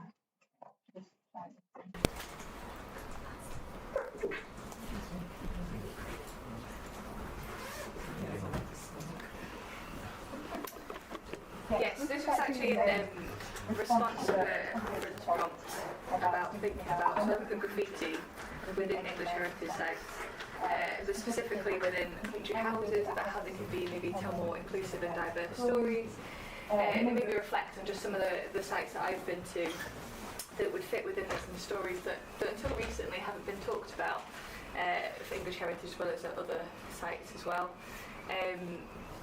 So one of my main cases, if you went to the research forum, I talked about this quite a bit, so I won't focus on it too much, but Kirby Hall is a site in Northamptonshire managed by English Heritage, originally built in 1570 by Sir Humphrey Stafford and then completed by Sir Christopher Hatton, who was one of the first favourite courtiers. And usually the story would kind of focus on these men, but we're not really going to look at them today, and their stories and how they're connected to the site as its owners through time.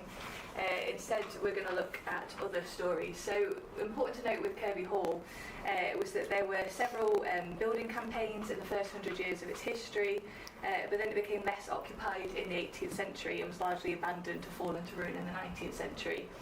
And it's around this time when it was largely abandoned and falling into ruin that lots of graffiti began to appear and was created and left mostly by visitors over centuries of its history, revealing a different insight into the site's story and history. And so I did a full site survey here of the graffiti and found a lot more than I expected, so over 2,500 marks. It took me ages. But I'm just going to talk about a few of them and kind of the stories that are revealed by looking at them. So this includes William Bennett and Lacey Colbert Richards, who both left marks on the same column in the cloisters on August 17th, 1880. And this story is actually now included in the visitor interpretation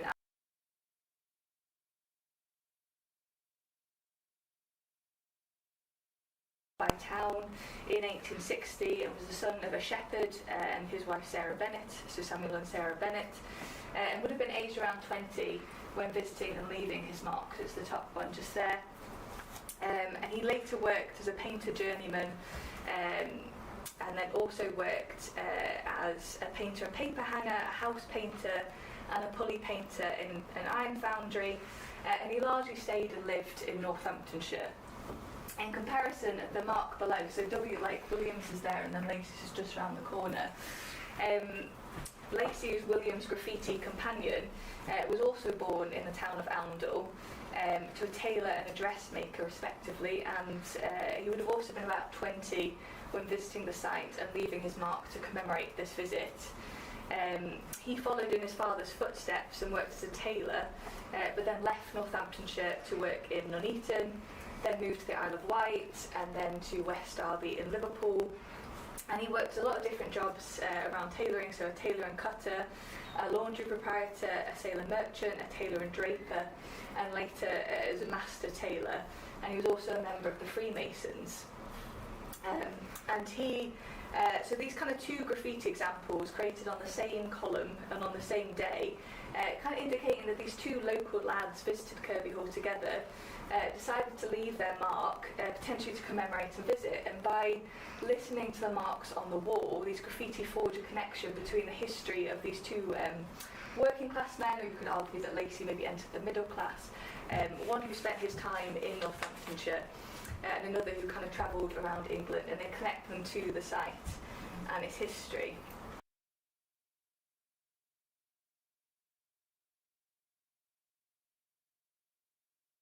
William Moore, who left a mark 4 years after William and Lacey in a nearby area, the Outer Courtyard, in 1884. And I think this is William R. Moore of Corby, which is again a nearby place, who would have been around 18 at the time of visiting. He was listed as a painter and living with his mother, Mary Moore, who was a widow whose income was derived from land. And then there's a record for a William Robert Moore who died at the age of 22 in 1887 in Melton Mowbray in Leicestershire, around 3 years after leaving his mark. So unlike William and Lacey, William Moore led a considerably shorter life, and the graffiti now stands as a kind of symbol of this perpetually young man who physically made his mark onto history by leaving the graffiti at Kirby Hall. Other examples of these kind of different stories, so an attic is it's not the place that visitors get to enter unless a staff member is up there, or I'm there to do research, because it's not necessarily safe. But in the late 1970s and early 1980s, apprentices basically used this as their personal space. They were working on site, and they would go up and have their lunch and their breaks up there, and they would leave graffiti behind. So there's lots of names, lots of dates left behind, and also drawings. So the two trowels, there's ducks that come up.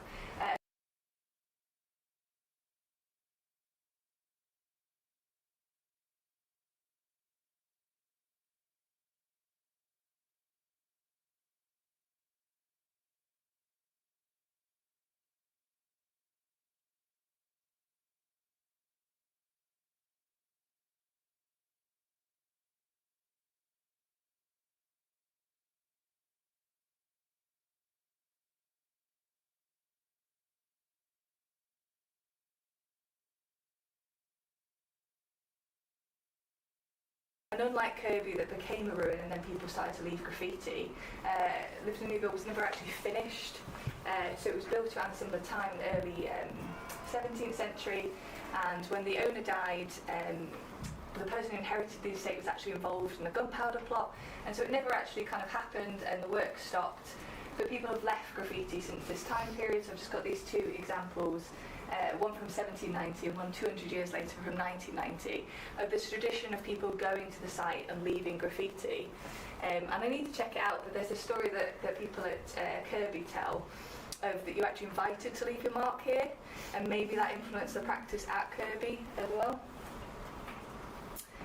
Just another example of kind of what graffiti can reveal in country houses. So this is Audley End House and Gardens, which is an early 17th century prodigy house in Essex, and it was rebuilt by Thomas Howard around 1605 to 1614, intended to accommodate royal visitors. But some recent research that was actually done by Andrew Han, as a senior properties historian at English Heritage, found these marks in the coal gallery. And that they were left so Orléans was used during the Second World War, like a lot of country houses, occupied by British Army units and later by the Special Operations Executive. And it was used to train Polish special forces known as the Silent Unseen. So they arrived in April of 1942 to set up a military training base known as Station 43. And they were trained as elite paratroopers, so they could conduct covert operations, sabotage and intelligence training. And it was only in 2022 that this research was done, on the 80th anniversary of the arrival of the Silent Unseen to the site, into these elite soldiers, and the graffiti names of the 6 Polish Special Force trainees were identified, and their names having been written onto the wall of the candle store in the house's coal gallery. So again, it's really, really recent research, despite the fact that loads of people would have seen these graffiti. Yeah. And then really quickly, so Belsay Hall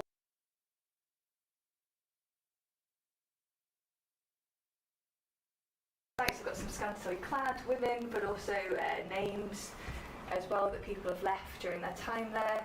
This is a really interesting example, so it's where people have put up a dartboard and then you've got all the marks from where they've missed around it.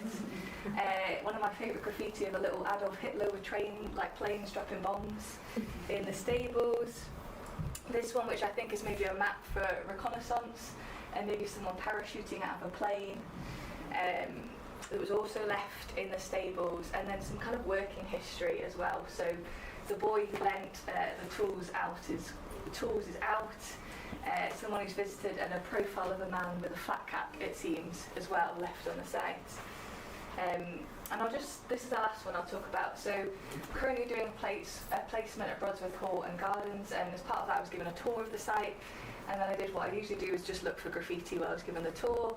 And they didn't know that this existed, but in the stables was this piece of graffiti from the early 1930s until 1946, left by a worker who talks about, I'm not quite sure yet, I need to look at it, but it talks about paraffin and gallons. So maybe to do with cars maybe, but also some machinery on site, and kennels and gardens and shooting. And so these kind of stories have really not been talked about at all beforehand or until recent years, but just give an interesting insight into a different part of the site, of these sites. So yeah, I'll finish there.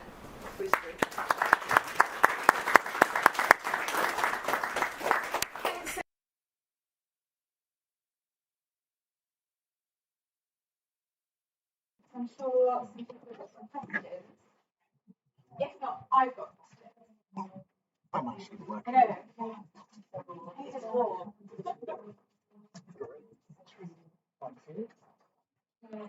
So, does anyone want to start us off? Go on, Hannah. Go on. Sorry, I didn't see you. It's fine. I have a question for Drew. Has anybody looked at how sustainable these country estates are as like a concept? In an academic context? Any context. So, I mean, compared to other land management, if that's the thing. I think it's hard. I think that's an element where it's hard to group them all together, because actually many of them they do operate quite differently from one location to another. And so for instance, you will find some that a fair amount of the estate is actually tenanted out, and you find some in which they're entirely the owners themselves. Obviously, then you have many of them which are national trust run, which is then operated at an organizational level, which lends a certain amount of longevity to it because they can benefit from, the pool of resources that they all have. So I think it's difficult to say, but I do think that these are questions that come up quite often internally at these places. And I have found in the interviews that I've done, because since now, the independent properties, there has not been a lot of cooperation. They're fairly isolated. But there has apparently been a little more networking, a little more because of these sorts of issues and these kinds of challenges. So there's been a little more of this kind of working together to try and create what is long-term sustainability plans for themselves as spaces and institutions and organizations and houses. But, No, that's very interesting. okay. That's cool that they're talking to them about that. Yeah. Yeah. And it's been prompted by what seems like quite recent changes in It's how people are it is very much so. doing the spaces. Yeah. Cool. Anna? Yes, my for Drew as well. I was thinking about what you said with the offer sort of shifting to the outdoors. Is the discussion about what happens to like if focus is shifting towards more activities and sort of non-historical things? Is there a discussion about what happens to the telling of history on the slides? Does that make sense? Is that a concern? Do they do something? Yeah, so that was kind of one of the criticisms from the Restore Trust and writers of the Telegraph and things like that, was their emphasis on these outdoor activities and facilities will be detrimental to the conservation efforts, what we think of as the traditional museological efforts.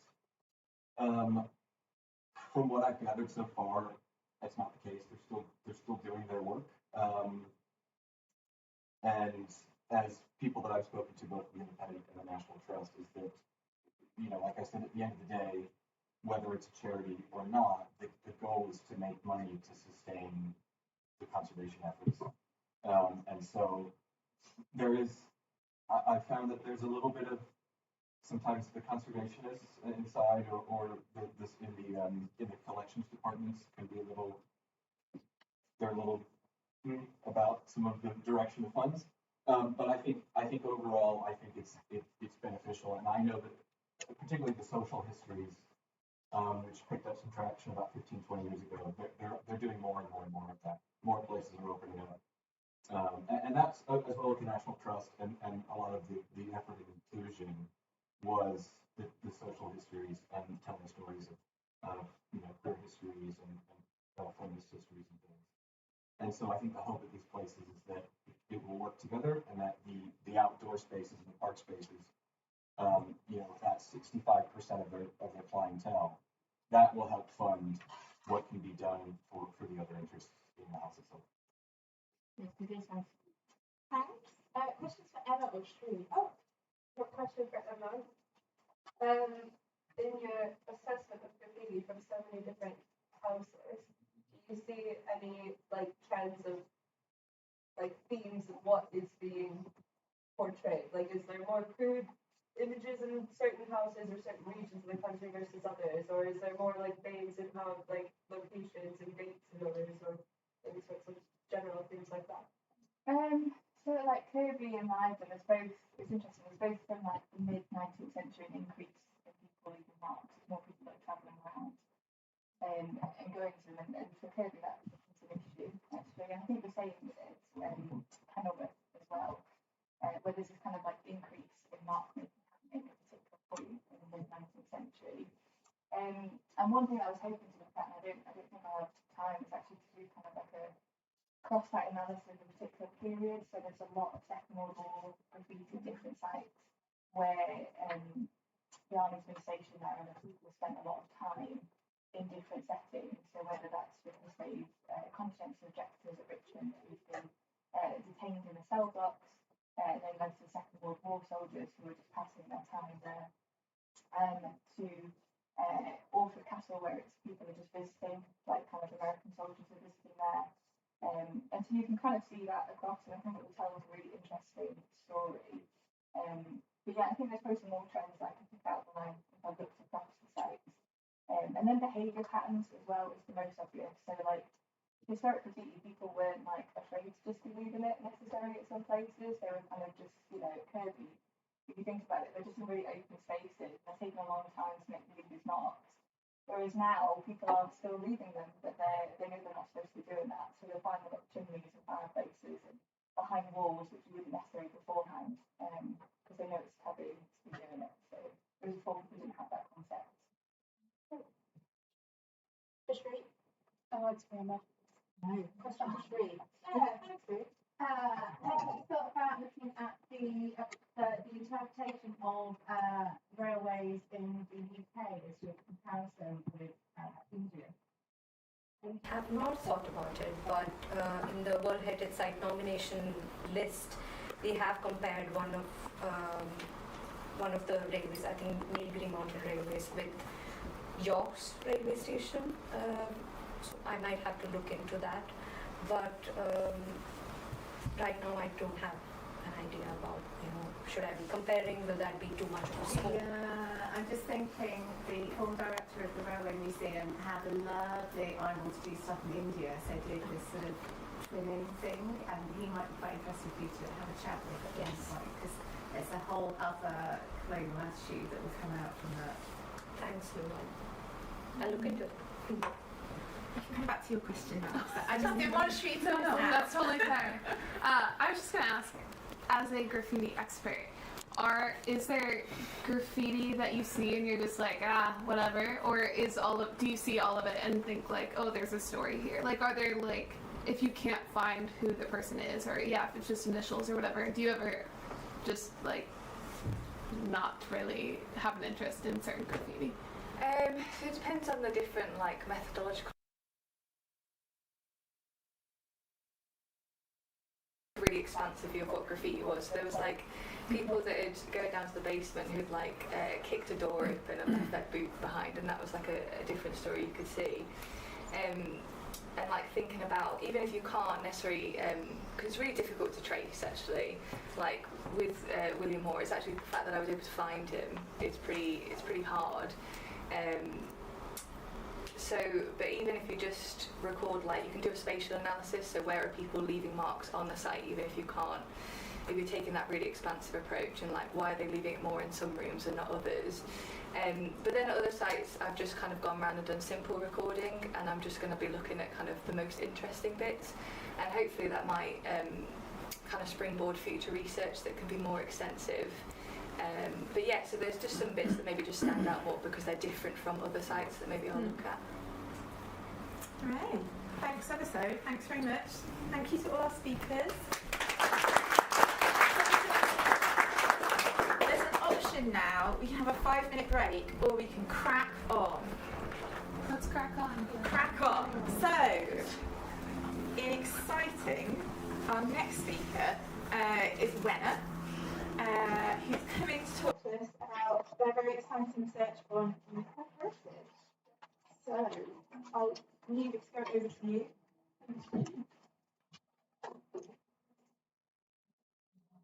So I need to download them.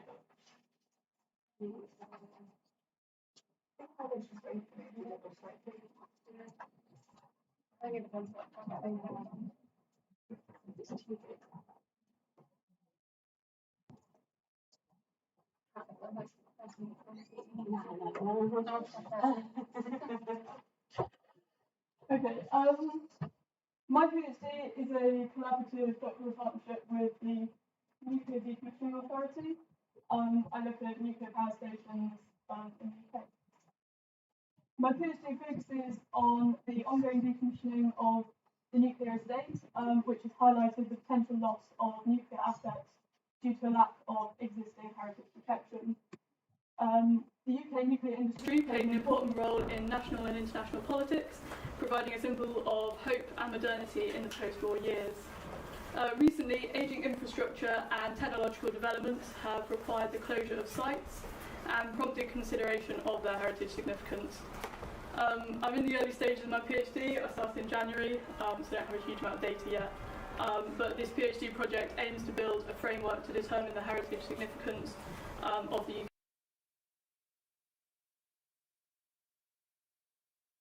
But substantial changes to the fabric of sites and buildings which are required due to radiation contamination.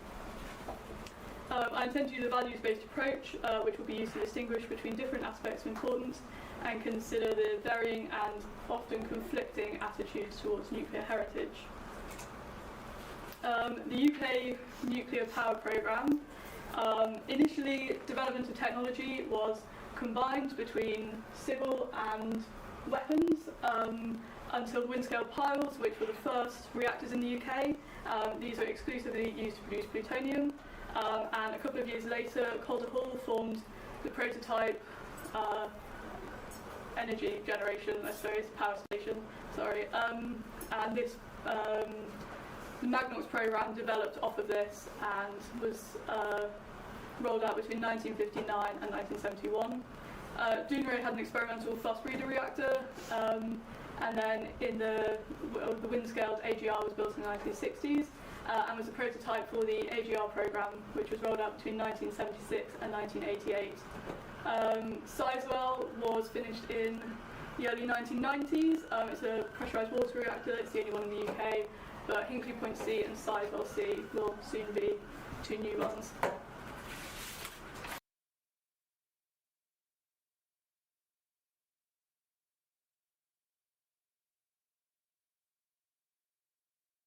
I'm going to look at aesthetic value because it's something I looked at for my master's, and I'm only 6 months into my PhD, so. Magnox stations were outsourced to different construction consortia. They have different architects and engineers for each power station, which meant there's a huge amount of variation between designs. And generally, because they're in rural landscapes, different design principles have been used to kind of integrate them into their environments. So my case study is set in Snowdonia in North Wales. Snowdonia National Park was designated in 1951, and this power station was planned in 1957, 58, and as you can imagine there was quite a lot of unhappiness about the potential of putting a nuclear site in the national park. This land, a lot of it was bought by compulsory purchase, but for this power station it wasn't, because it was already owned by the CEGB, because it had a pre-existing hydroelectric power station at the other end of the lake. Predominantly concerns were based around pylons and the necessary power lines, which would have to be spread across the national park. And obviously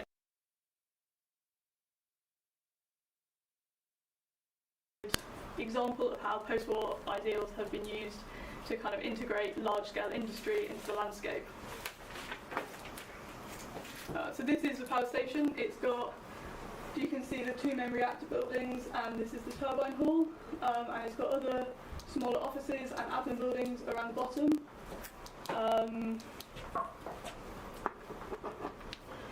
The two reactor buildings are huge, and it doesn't necessarily show in this picture, but the turbine hall skims kind of maybe a third of the way down them, and the small admin buildings are probably 2 or 3 stories. They're much lower levels, and when the site was landscaped, it was landscaped by Sylvia Crowe, who was quite big in industrial post-war landscape design.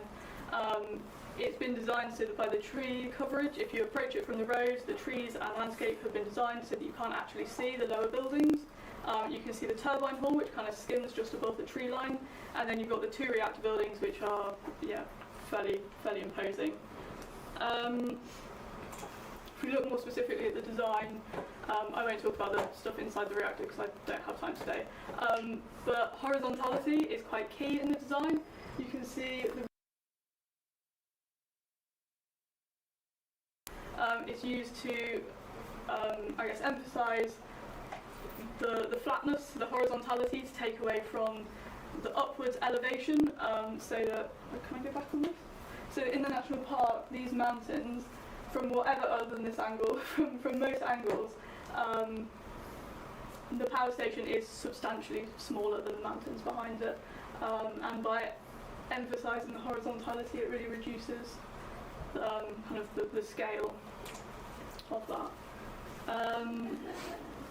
They have a very simple silhouette. They're massed together, so the 3 volumes are massed as a whole in quite a small area in the scale of the lake. This is quite a common post-war ideal. It's used in new towns and housing estates to kind of minimise the disruption, but also have quite clean lines which directly contrast with the organic landscape. And yeah, the contrast is kind of the overriding factor.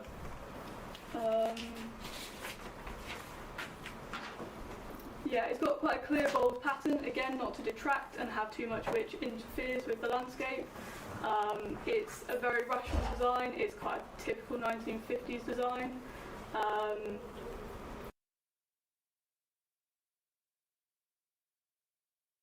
not overpowering, and the little windows that you can see are kind of the main feature to add a little bit of interest to otherwise a fairly simple design.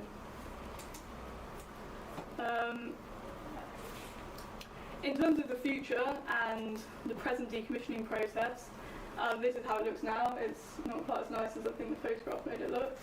And the question is what to do with it. It started the decommissioning process in 1991, so it's been in for 32 years, and the current plan is in the next couple of years to take it down to the level of the yellow line and to remove the natural granite cladding. The cladding is taken from the natural landscape around it, so it's been used to integrate into, so it's kind of colour matched the landscape. So if you take that away, it will change the building quite substantially. This is what it's expected to look like, so I don't think the photo's great, but this is all that's available at the moment. It's quite a substantial change to the building, and I think it will be, as part of my project, I suppose I would like to interview people before the changes are made and after to see how their aesthetic values that they place on the power station change.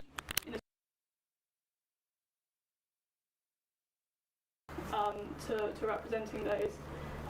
Obviously decommissioning is essential, and there are necessary changes that will have to be made to the buildings, and how does this interfere, I suppose, with their heritage value. I think that's me done. I think I worried about even going over time. You had nothing to worry about. That's a great presentation.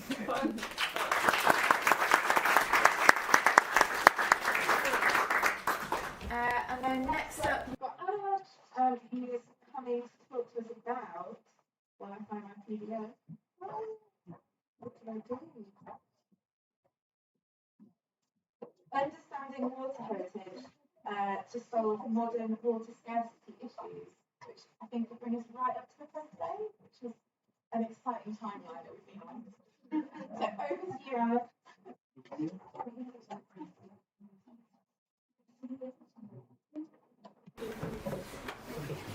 Welcome. It's already been a long day, so I'll try to make it short and interesting. Bear with me for 10 minutes. So, my project title is, it is still revolving around water heritage and water scarcity, so I am trying multiple titles. So and my case study is my home country, Kathmandu Valley, Nepal. And I belong to the Heritage for Global Challenges Research Center, newly established center, and my supervisor, Dr. Shaw. Okay, so this is the outline of my presentation. I will talk about the traditional water system of Kathmandu Valley, what is the water heritage that we want to preserve, and what is the current context of water scarcity, what we are tackling now, and my research framework, what I want to achieve in my PhD project in the next 3 years, and what are the findings till now. I'm still in the early phase, but there are some findings that I was able to extract from previous work, so I will present some of it. So I come from this part of the world, Nepal, in between China and India, and my study area is the capital city of my country, Kathmandu Valley, and that red circle is the city of Patan that I will be focusing, because this water heritage, it's a bit complicated and is scattered all over the valley, so it will be too much for PhD work. So right now I will focus more on this Patan area, but some of my research aspects will cover entire valley, so that is the study area. Okay, so what is the water heritage that I want to discuss?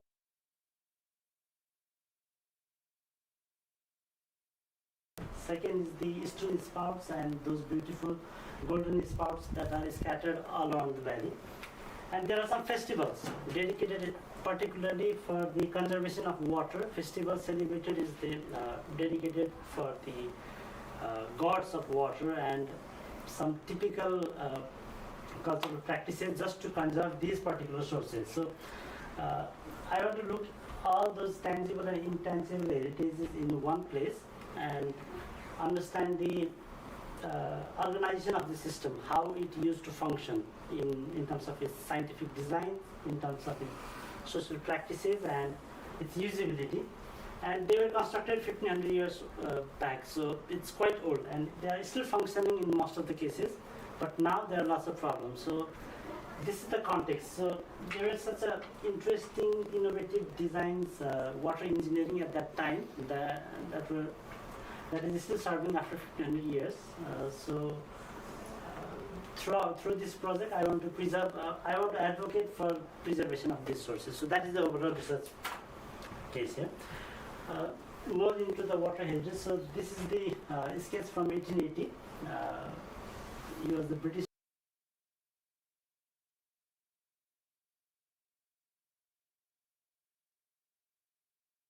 This structure is pretty much same. So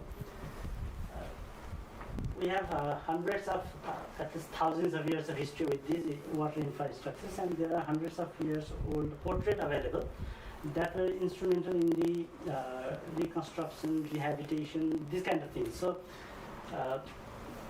these sources were very interesting and important part of the civilization of the valley itself.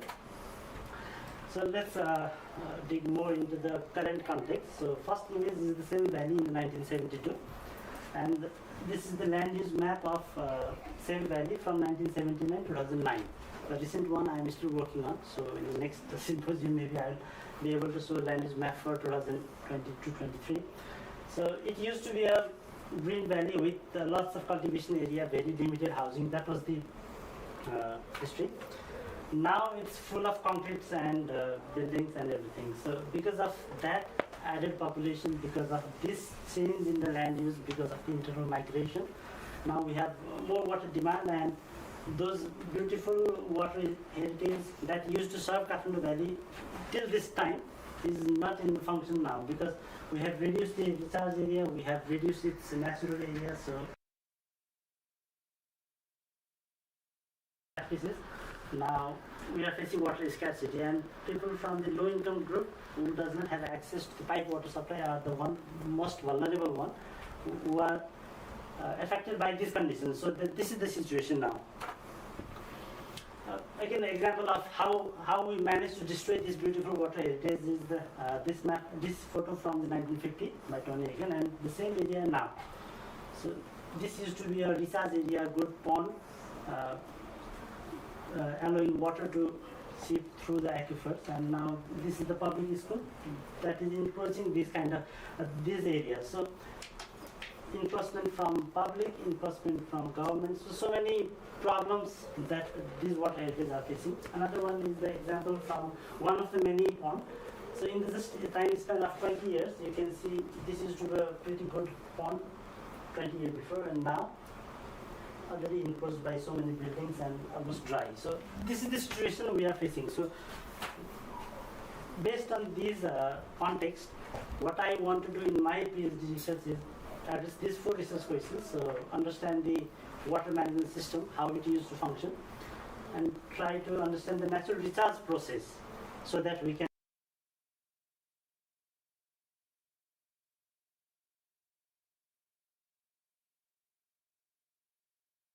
functioning in some part of the valley after 1,500 years. So what was the motto of preserving it, how the social structures were able to conserve these sources, and at the end, of course, try to propose some reconstruction conservation plan addressing these fancy words, climate change, nature-based adaptation, these kind of things. So these are the research questions that I have proposed for my research. So let's dig more on how this system used to function. So the same valley, those blue lines are the water canals that used to bring water to the central part of the settlement from the mountain hills. So water used to come from all this part through this kind of canals. So there are still some function canals in existence. So these are the sources from mountain hills to the central part. Then those waters were collected into the ponds. Like it used to work as a reservoir, hold the water, allow it to recharge through the aquifer throughout the year, and store it for the whole year. So those canals bring water to these ponds, and via these ponds, now ultimately water flows out through these spots, these fountains, running water 24/7, and there used to be a very like charcoals and sands and other things. So this is the system, this is the water heritage in complete picture that we want to tackle or we want to preserve now. And the idea of this system was, this is the one typical example of settlement at that time. So they were very smart to design the cascade pond structure, like one in the upstream, one in the downstream, and some wells connecting the water table. So they were very innovative, and they had a good idea of topography and how to use the water. So impressive engineering back then. This is the current context. So first map is the eastern spot, second is the pond. It's scattered all over the valley, with hundreds of scattered all over the valley. And I want to focus only in this particular area for my PhD. How water was transported from mountains via canals to this particular area, recharged through ponds, and all those spouts used to flow. And still some of the spouts are working, so it will be a very interesting case to compare. Another aspect of my research is dig into the recharge perspective. I'm still working on this water isotope data. I'm still trying to develop some relationship with the different graphs, but it's a work in progress. So maybe in the next symposium I will use this kind of data. And my aim is to propose this kind of map at the end, so that we can educate people how the recharge system used to function and how we can preserve it. And another research that I am trying to prepare some time series map of different water infrastructure in my study area in different time period. Majority of those structures were constructed in medieval period, but I want to compare throughout the time how the technology has evolved and how we are able to conserve it. This is the methodological framework. Now I am in the planning stage. From October I will start data collection. I have fieldwork and I'll try to do some GPR and other surveys and collect more data and prepare those models in more detail. And so ultimately I want to assess the entire landscape in a more scientific way and propose some restoration plan for this beautiful water heritage. And ultimate goal is to enlist it in the World Heritage List, like the Persian Canal. But let's see. Already it is enlisted as a monument watch list, so we have already progress. So let's see. Thank you.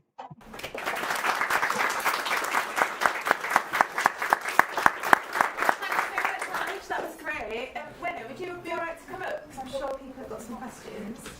And if anyone's got a question to start us off with, that would be appreciated. Drury, give us your question for us. So my question's for Wenna, and I apologize because you made it like very well done. With the decommission of the power plant and then the redevelopment plan, what was the intended purpose when they have to redevelop? Okay. It's a temporary measure really, so to reduce the height so it's more pleasant for local people, because it seems to think that local residents don't like it, which is not entirely true. But yeah, no, it's a stopgap really, until we eventually be demolished. Yeah, there's no real explanation. Next, Kate. I have another question for Wenna. Okay. Next question is for Alosh though. So I guess it's similar. A similar thing in that it looks like it's in the middle of nowhere, the history you talked about. Yeah. Was it like commutable for like to work in, or were people living on site? And I guess it links to like, does it have a local history of the people who lived in the valley and worked there? Yeah, it's a huge employer in the area. Across a huge amount of area actually. Yeah, my parents live about 10 miles away. I know about 20 people who worked on the power station at some point because it's just, it's one of the reasons it was put there, is because it was such a, deprived, there were few jobs. So yeah, it brought in mass employment. There's a lot of local connection to it, a lot of people going around the site. And while the new plan is being promoted as kind of a fix and to local eyesore, I don't think that's really representative of the maybe communal values that are attached to it, because there are a lot of people who kind of see that as, I built that, I live there, I work there. Loads of people live on site. There's a village about a mile away from the lake, which is hugely intimate with the power station. So yeah.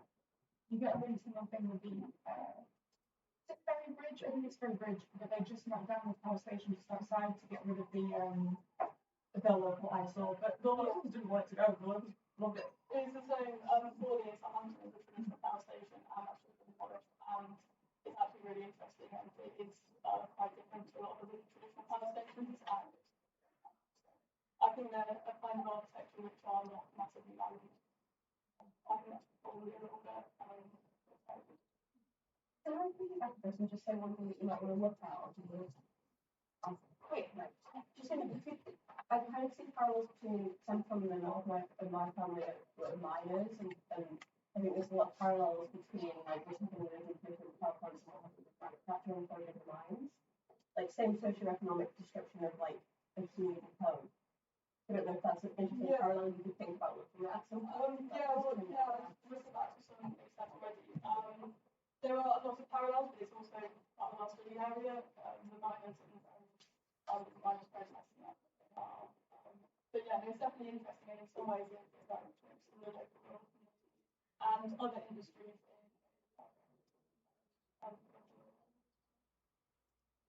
Thanks. I've got a question for Anna. Yeah. I have a question regarding more. Are there any like economic activities, major economic activities, or industrial activities that might be also impacting on the impacting on the availability of water, the use of water in that specific region? Regarding that, if so, how is the legal frame around the possession or the no possession or the use of water in general? I ask this because at least, for example, in Chile happens a lot that most of the water is private. So it's a big impact on how the heritage, you really got my attention, the concept of the heritage of water, how it has been very important also for many local communities, for indigenous communities, but still the legal frame around water is because it's private. So all the mining companies, most of them coming from abroad.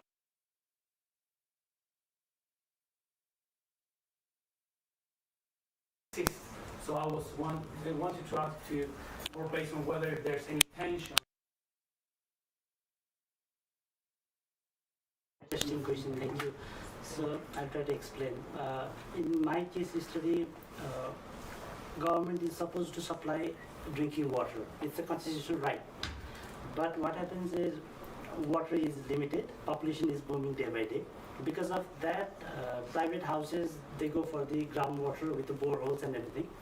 And because of individual house pumping out their water, they can pump their water out because it's their land, private land. Because of that phenomena, these old water infrastructure are drying out. It's not because of other industrial demand, but because of the population and the water demand, and the regular water demand. And because of those individual pumping by millions of residents of the area, these structures are not functioning now. So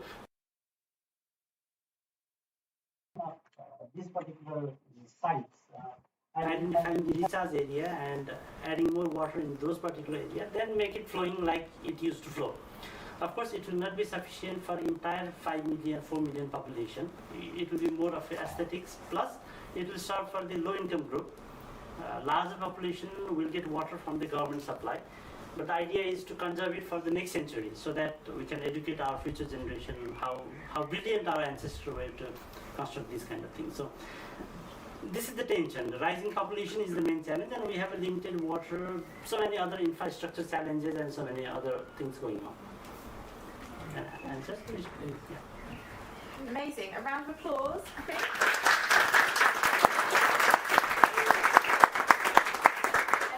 Mackenzie, are you going?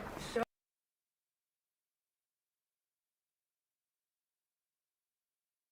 And things go for today. We do have some wine available for wine reception. Yay! And we've also got a booking at the Eagle and Child for a little bit later for anyone who's interested in going to the pub. I'll be going for dinner. So I'm hungry.